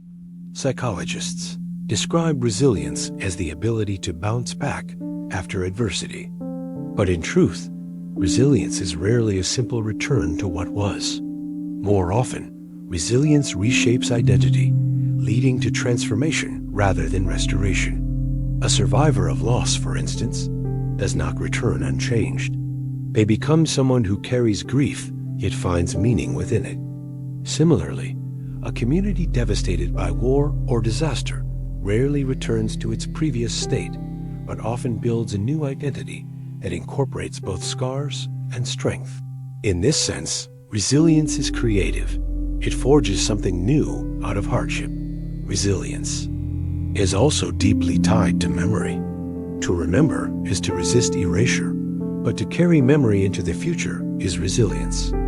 Think of the Jewish people preserving traditions across centuries of exile and persecution, their identity intact despite repeated attempts to annihilate it. Or the descendants of enslaved Africans in the Americas, who turned fragmented memories of homeland into vibrant cultural practices that still thrive today. Memory is not static, it evolves, but in its endurance lies the essence of resilience. Importantly, resilience is not about denial of pain. To be resilient does not mean to avoid suffering, but to confront it honestly, to endure it without being destroyed by it. In fact, acknowledging pain often strengthens resilience because it validates the truth of one's experience. Suppressing hardship risks eroding identity. Facing it allows for healing and continuity. This is why rituals of mourning, storytelling, and communal remembrance are vital. They transform trauma into resilience. Stories of resilience inspire because they remind us of the depth of human endurance. Consider Malala Yousafzai, who, after surviving an assassination attempt, not only returned to advocacy, but expanded her voice globally, embodying resilience in both her identity as a young woman and her mission as an activist. Or Nelson Mandela, who spent 27 years in prison, yet emerged not bitter, but committed to reconciliation, reshaping both his personal identity and that of South Africa. These figures exemplify resilience not as passive survival, but as active transformation of suffering into strength. There is also an everyday resilience that is less dramatic, but no less significant. A single parent working multiple jobs to provide for children. An immigrant learning a new language while preserving their native tone. An elder passing down traditions to grandchildren despite a world that undervalues them. These acts do not make headlines, yet they sustain identity across time. They show that resilience is not only for extraordinary leaders, but for ordinary people who endure with quiet strength. Resilience also requires imagination. To endure hardship, one must be able to envision a future beyond it. Hope, therefore, is a crucial element of resilience. Hope does not mean naive optimism. It means holding on to the possibility of something better, even when evidence suggests otherwise. This act of hope sustains identity, allowing individuals and communities to move forward despite obstacles. Without hope, resilience collapses into mere survival. With hope, resilience becomes a path toward renewal. Yet, resilience is not limitless. Romanticizing it can be dangerous, as it risks excusing the very systems that create suffering. To say, they are resilient, must not become a justification for oppression. Resilience is admirable, but it should not be demanded of those who are continually marginalized. True resilience flourishes best when supported, when structures of justice, equity, and care reduce the burdens people must endure. Otherwise, resilience becomes a heavy expectation, forcing individuals to carry what society refuses to change. This reveals an important truth. Resilience thrives not only within individuals, but in environments that nurture it. Communities that provide education, healthcare, cultural preservation, and safety cultivate resilience naturally. Conversely, environments that strip away resources make resilience harder to sustain. Identity, then, is resilient not only because of inner strength, but also because of outer support.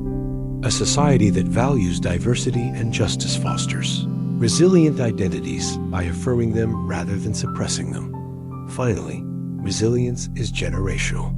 The resilience of one generation often becomes the foundation for the next.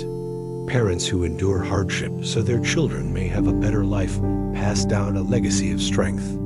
Survivors who tell their stories ensure that descendants inherit not only trauma, but also tools of endurance. Identity is transmitted across time through resilience. It is a gift of survival handed from one generation to another, in sum, resilience anchors the human journey because it ensures continuity of identity in the face of disruption. Where resistance asserts the self against power, resilience preserves and transforms the self through hardship. Together, they remind us that identity is not fragile, but enduring, capable of surviving loss, oppression, and change while still carrying forward dignity and meaning. Identity is not only what we are in the present, it is also what we carry from the past. Memory plays a central role in shaping identity, for without memory, there is no continuity, no thread that binds yesterday to today and today to tomorrow. To understand oneself or to understand a community requires remembering the stories, the struggles, the joys, and the lessons of those who came before.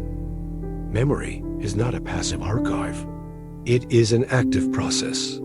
Every act of remembering is also an act of interpretation. We do not simply retrieve the past as it was.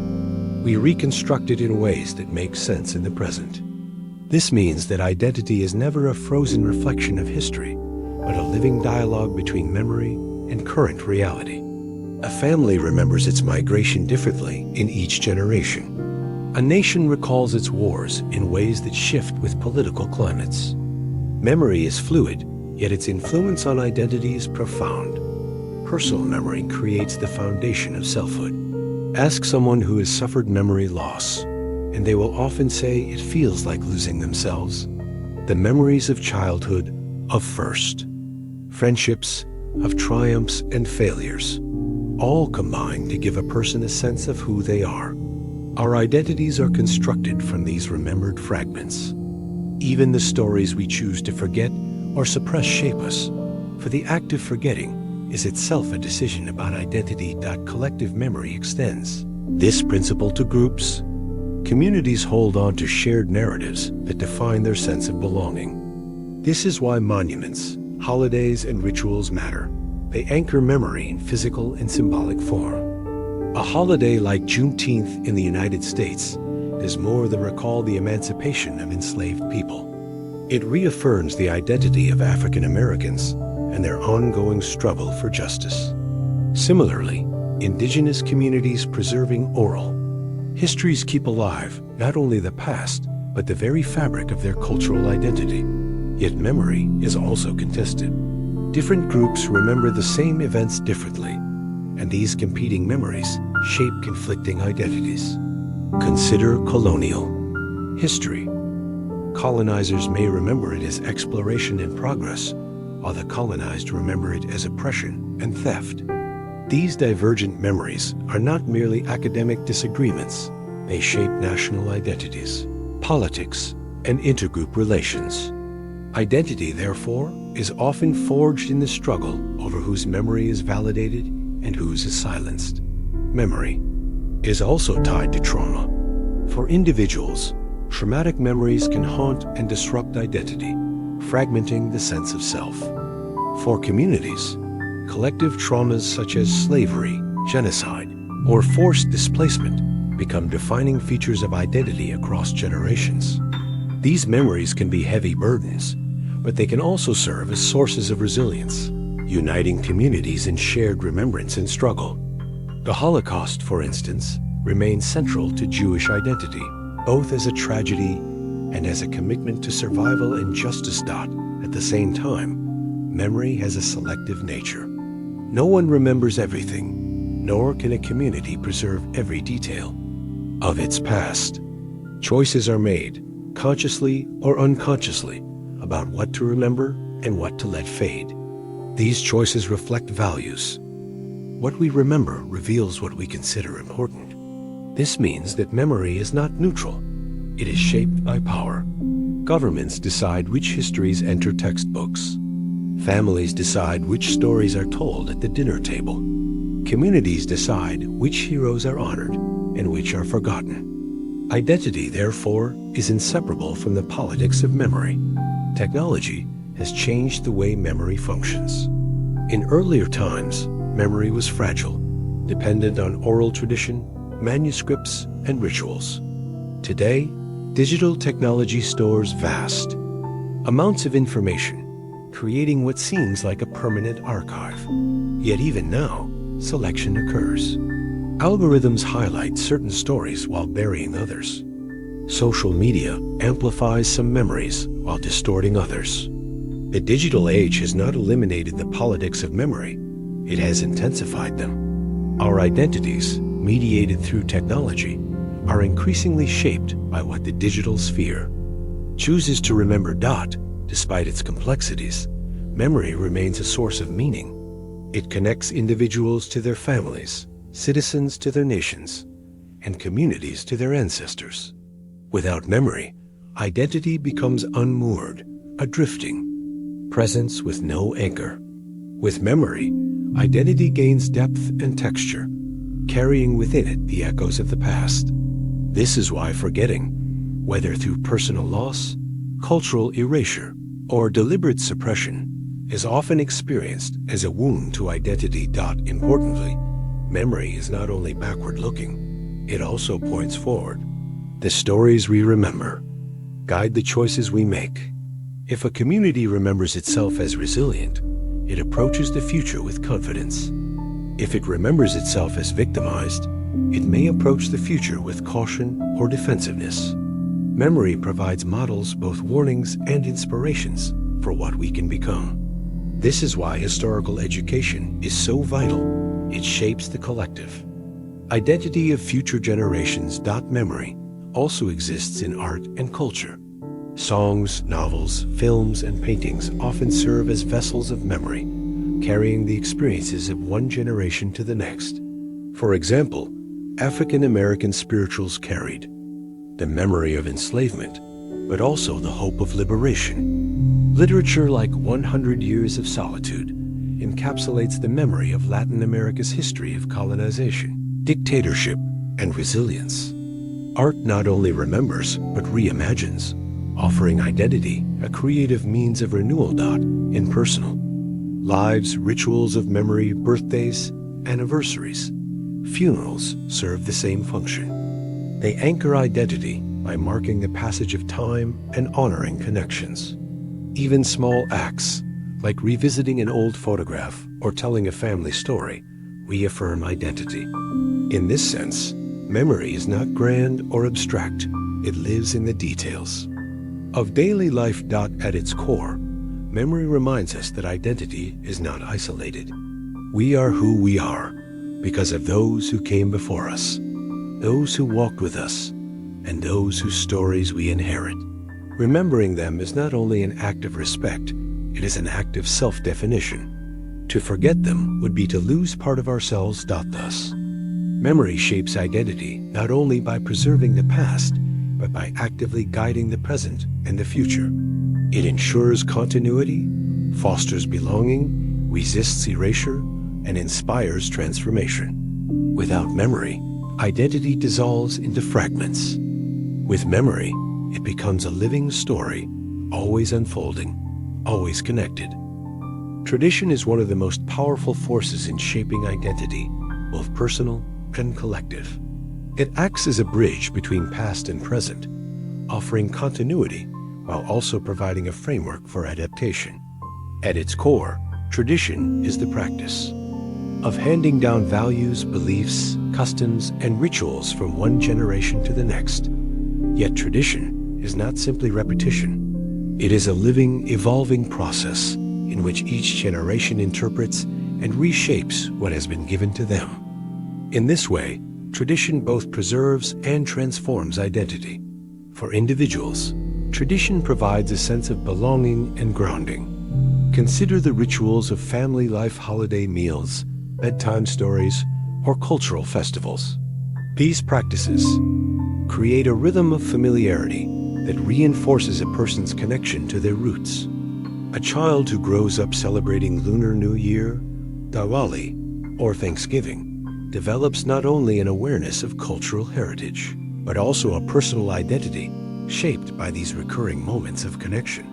Tradition teaches them who they are by reminding them where they come from. Communities rely on tradition for cohesion. Shared practices create a collective sense of we.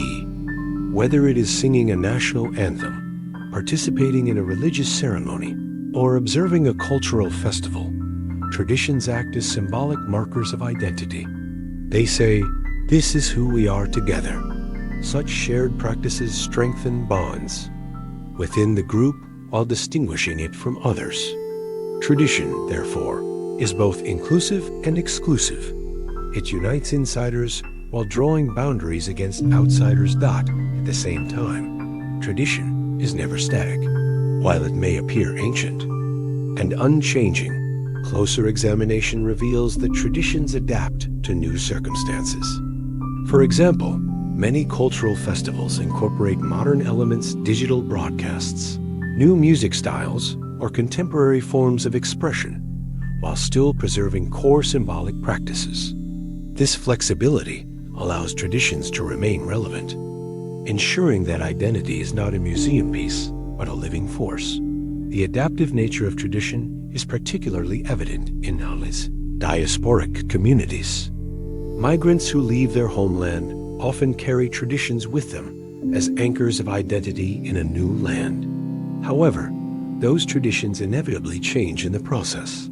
A Pakistani family celebrating Eid in the United States may adapt food choices, dress styles, or even the timing of gatherings due to their new environment. These changes do not erase tradition. They reinvent it, creating a hybrid identity that merges old and new. Tradition can also serve as resistance. For marginalized communities, preserving traditions becomes a way of asserting identity against forces of erasure or assimilation. Indigenous peoples, for instance, have fought to preserve languages, ceremonies, and rituals suppressed by colonial powers. In doing so, they reclaim their identity and resist cultural extinction. Tradition, in such contexts, becomes not just memory, but defiance, a living testimony that a people endures. However, tradition is not without its complexities. Not all traditions are liberating. Some carry within them practices that reinforce inequality, discrimination, or oppression. For example, traditions around gender roles in certain societies may limit opportunities and identities for women or marginalized groups. In such cases, identity shaped by tradition becomes contested. Younger generations may challenge, reinterpret, or abandon aspects of tradition in pursuit of a more equitable identity. This tension reveals that tradition is not sacred simply by virtue of age. It must also be evaluated against evolving values. This leads to the paradox of tradition. It is both a stabilizer and a source of change. On one hand, it provides continuity, connecting the present to the past. On the other, it invites reinterpretation, allowing each generation to shape identity anew. Identity, therefore, is not simply inherited, it is negotiated. Tradition hands down the materials, but individuals and communities decide how to weave them into their lives. Religion illustrates this paradox vividly. Many religious traditions have endured for centuries, shaping the identities of billions. Yet within each religion, there is constant debate about interpretation, reform, and modern application. For instance, debates within Christianity about the role of women, or within Islam about the relationship between tradition and modernity, show how identity shaped by tradition is dynamic rather than rigid. Tradition provides the framework, but identity emerges through engagement with it. The arts also carry tradition. Folk songs, dances, crafts, and storytelling practices preserve cultural identity while allowing room for creative reinvention. When a traditional dance is performed by young artists with new choreography, or when old folk tales are retold through modern media, tradition is not diminished, it is revitalized. This interplay between preservation and innovation sustains cultural identity across generations. On the level of nations, tradition plays a symbolic role in constructing national identity.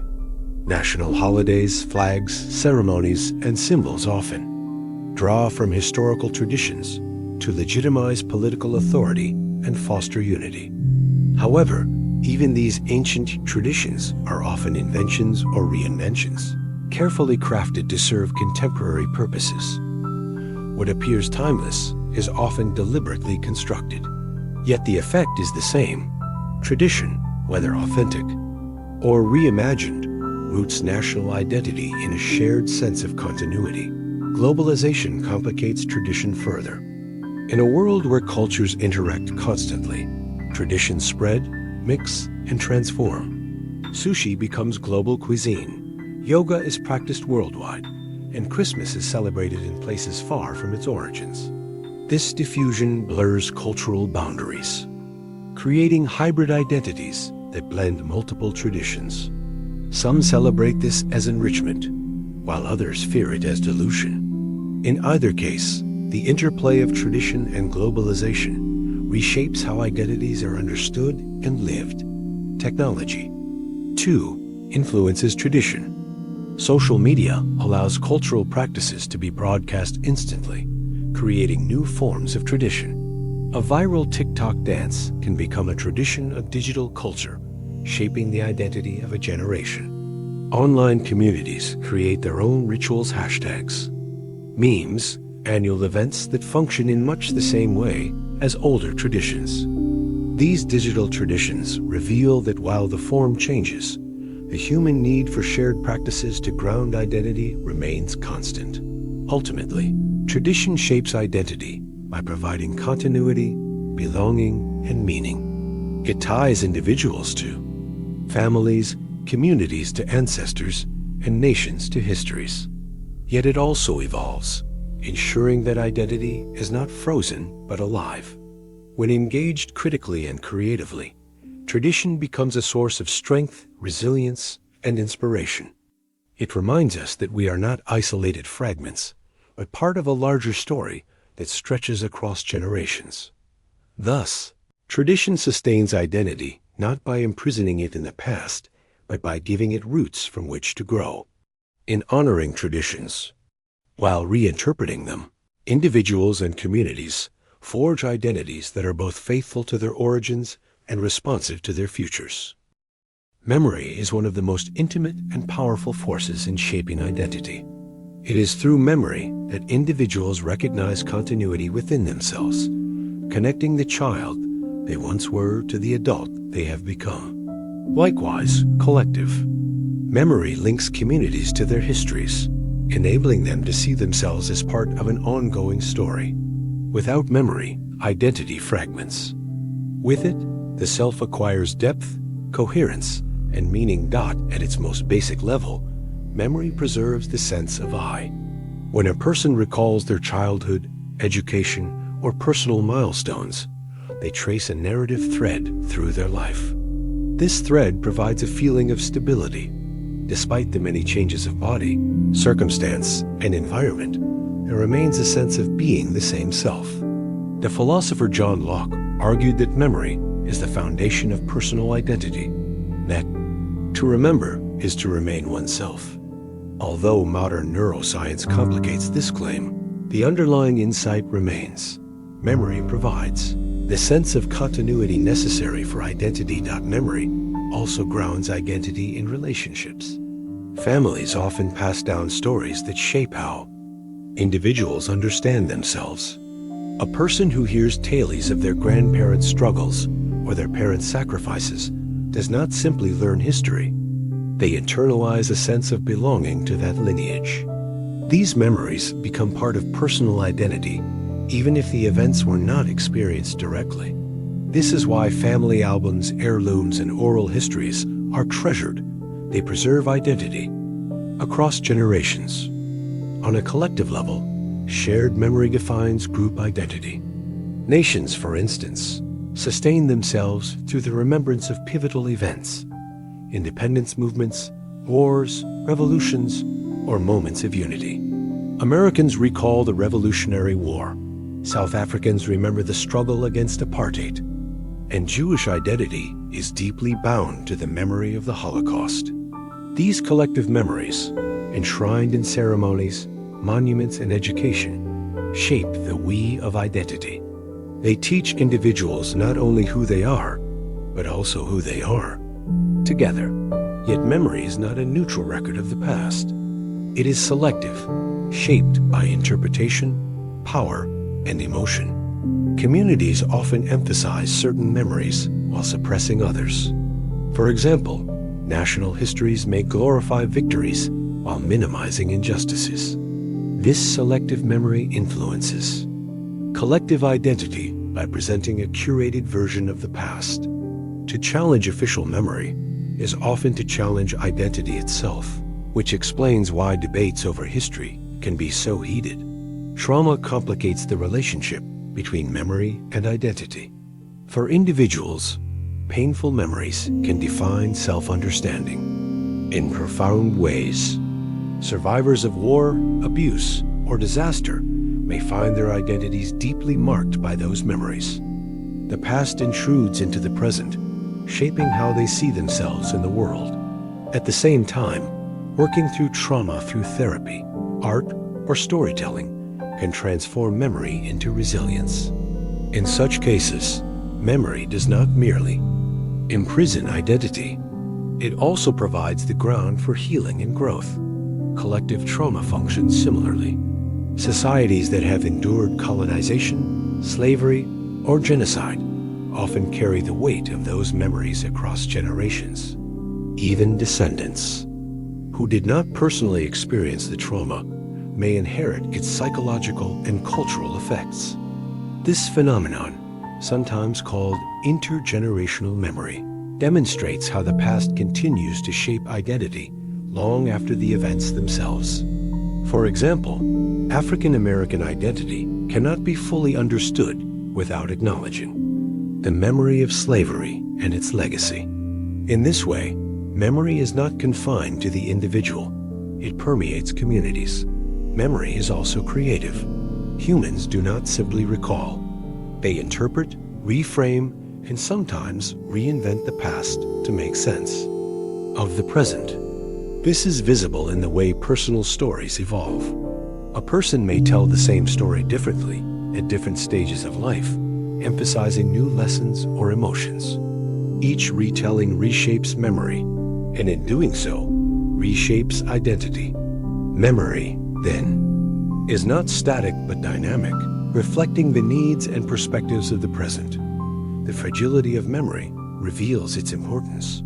Diseases like Alzheimer's or dementia, which erode memory, also erode identity. Loved ones often describe the heartbreaking experience of watching someone disappear as memory fades. Without memory, continuity weakens and the sense of self dissolves. This underscores Locke's insight. Memory is essential to identity, not merely accessory. Technology has altered the landscape of memory. In the digital age, vast amounts of information, photos, videos, conversations are stored online, creating what some call external memory.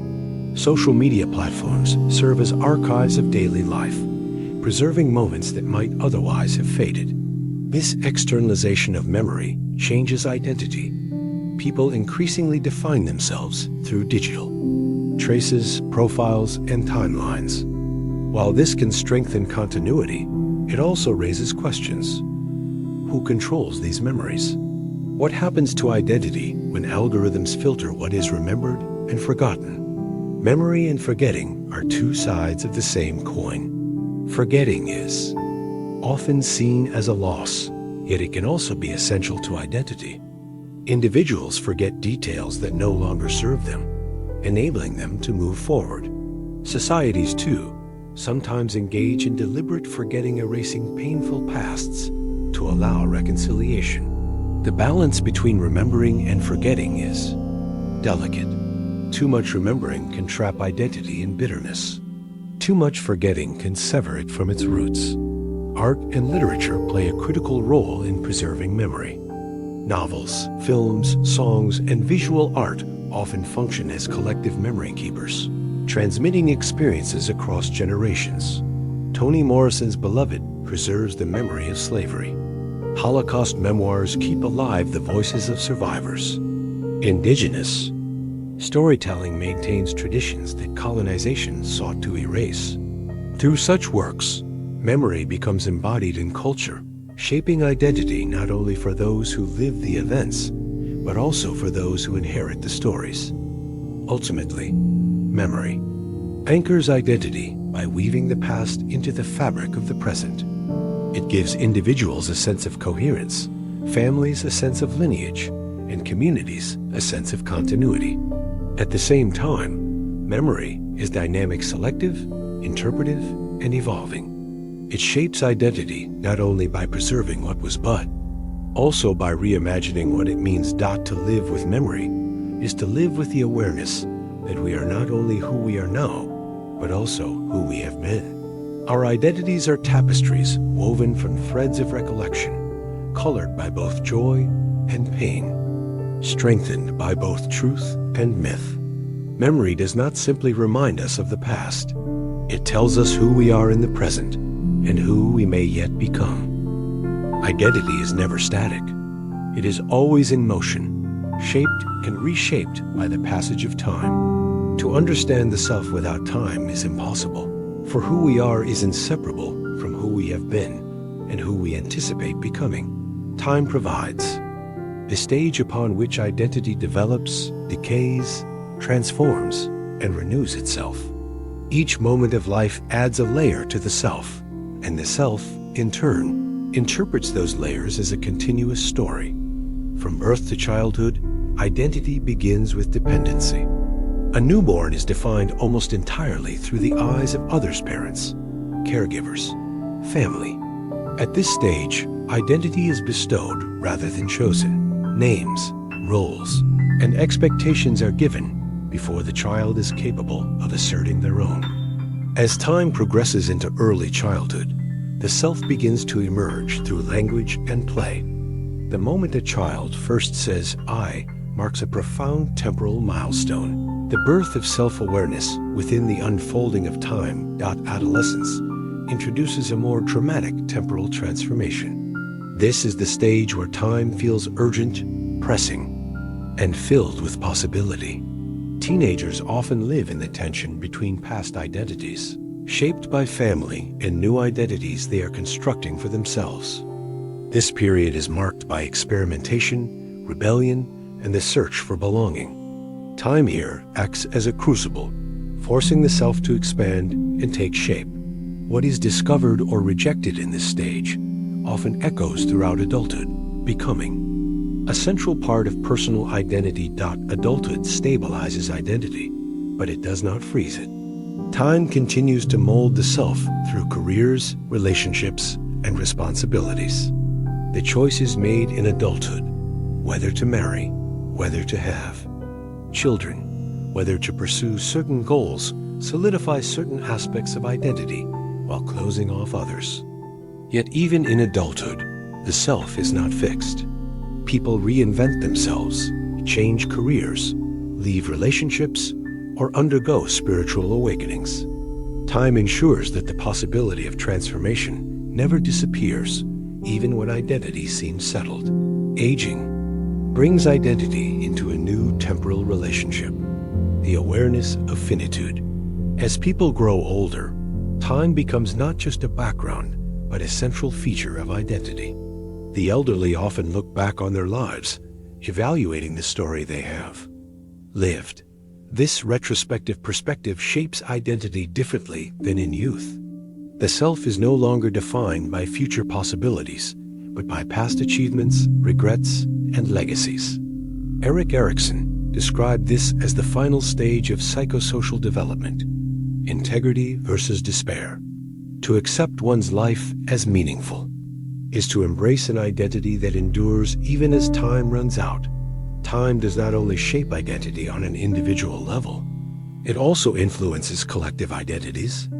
Communities change over decades and centuries. Nations, religions, and cultures adapt to historical events, wars, migrations, and revolutions. The identity of a society in one era may be unrecognizable in another. Consider how the identity of the United States has shifted over time from a young republic of settlers to a fractured nation in civil war to a global superpower wrestling with diversity and inequality. Each historical moment reshapes the collective sense of who we are. Technology has accelerated the relationship between time and identity. In the digital age, time compresses. Social media creates a sense of immediacy where identities are curated in real time and shared instantly across the globe. People present themselves as snapshots of the moment, what they are eating, wearing, or thinking today. This creates a fluid, fast-moving identity, yet also one vulnerable to the pressure of trends. At the same time, digital archives preserve these moments indefinitely, blurring the line between past and present. A photo posted years ago can resurface, influencing current identity in ways that were impossible before. Philosophically, time also raises questions about the persistence of identity. If every cell in the body changes over the course of years, and if memories fade or shift, in what sense is the self the same? One answer is that identity is not a fixed substance, but a process something like a flame that persists not, because it is unchanging, but because it continuously renews itself. In this sense, time is not an enemy of identity, but its very condition. Identity exists only because time moves forward, allowing change to occur within continuity. Religious and cultural traditions often grapple with the temporal dimensions of identity. Some emphasize the eternal soul, suggesting that identity transcends time. Others view identity as intrinsically tied to cycles of life, death, and rebirth.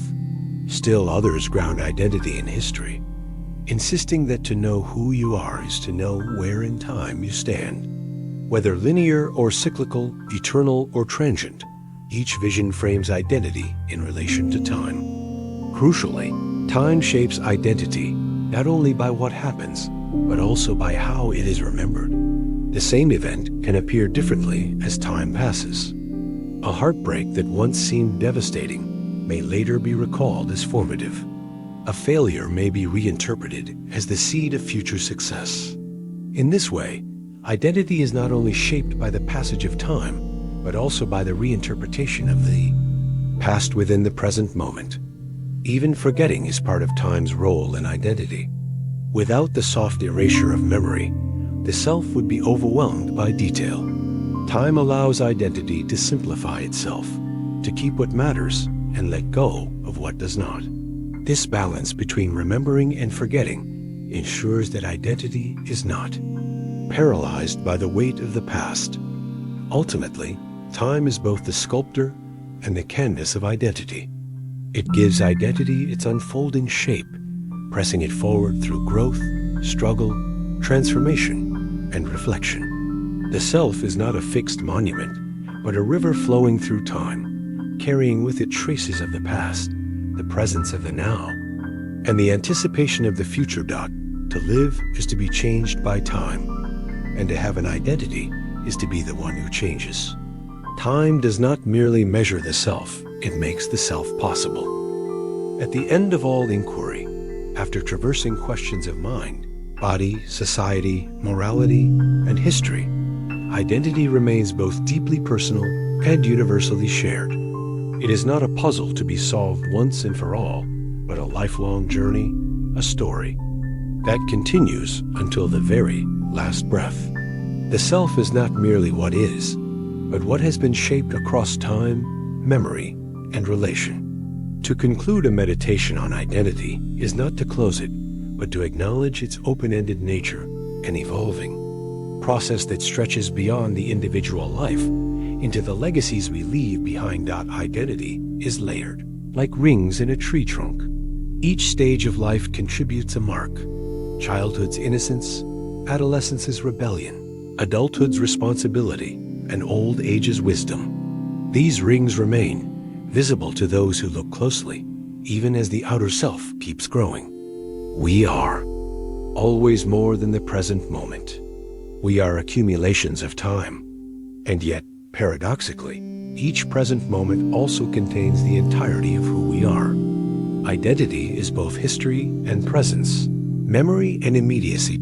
What gives identity its meaning is not its permanence, but its capacity to connect. To know oneself is also to recognize the threads that tie one to others, family, community, culture, humanity itself.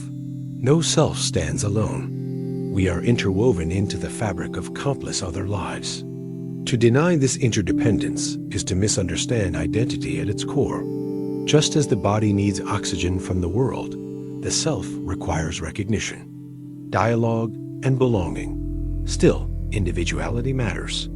The paradox of identity is that it is both shared and singular. No one else has lived your exact story, carried your precise combination of memories, endured your losses, celebrated your joys. Identity is the ultimate balance between universality and uniqueness, between what ties us together and what sets us apart. This balance is not static, but dynamic, shifting as we move through time and circumstance. Philosophers have long wondered, is there a final essence of identity? A soul, a core, a permanent truth? Perhaps. Or perhaps identity is not a thing at all, but a verb, a becoming, a movement, a continuity of change. To insist on a fixed identity is to deny the reality of growth. To embrace fluidity is to live in harmony with the truth that the self is a story still unfolding. What then is the purpose of this story? Some say it is meaning, to shape an identity that gives coherence to the chaos of life. Others say it is freedom, to be able to choose who we become despite the constraints of circumstance. Still others say it is connection, to weave identity into a larger human narrative that transcends the individual. Perhaps all three are true. Identity does not end when life ends. It lives on in the memories of others, in the influence one has left on the world, in the values passed to children, students, or communities. Legacy is identity's final echo, a way the self continues to exist within the flow of time, even when the individual body is gone. This is why storytelling is essential to human culture. Stories preserve identities, giving them a life beyond mortality. And yet, even legacy is incomplete. No one is remembered exactly as they were. Memory reshapes, simplifies, and reinterprets. Identity, in this sense, is never entirely owned by the self. It is shared, fragmented, and refracted through the eyes of others. Perhaps that is not a weakness, but a gift, that identity belongs not only to the individual, but to the community that carries it forward. To reflect on identity, then, is to reflect on what it means to be human. It is to accept the inevitability of change, the necessity of connection, the mystery of continuity. It is to stand at the intersection of past and future, saying, "This is who I have been, this is who I am, and this is who I am still becoming." In the end, identity is not something to be solved, but something to be lived. It is the dance of memory and possibility, of solitude and relationship, of permanence and impermanence. To know the self is not to fix it, but to embrace its unfolding, to walk with it through the passage of time. So the question of identity remains open, as it must. For as long as there are human beings, there will be selves asking who they are. And the answer will always be both the same and different, universal in its search, unique in its expression. The story of identity does not end here. It continues in you.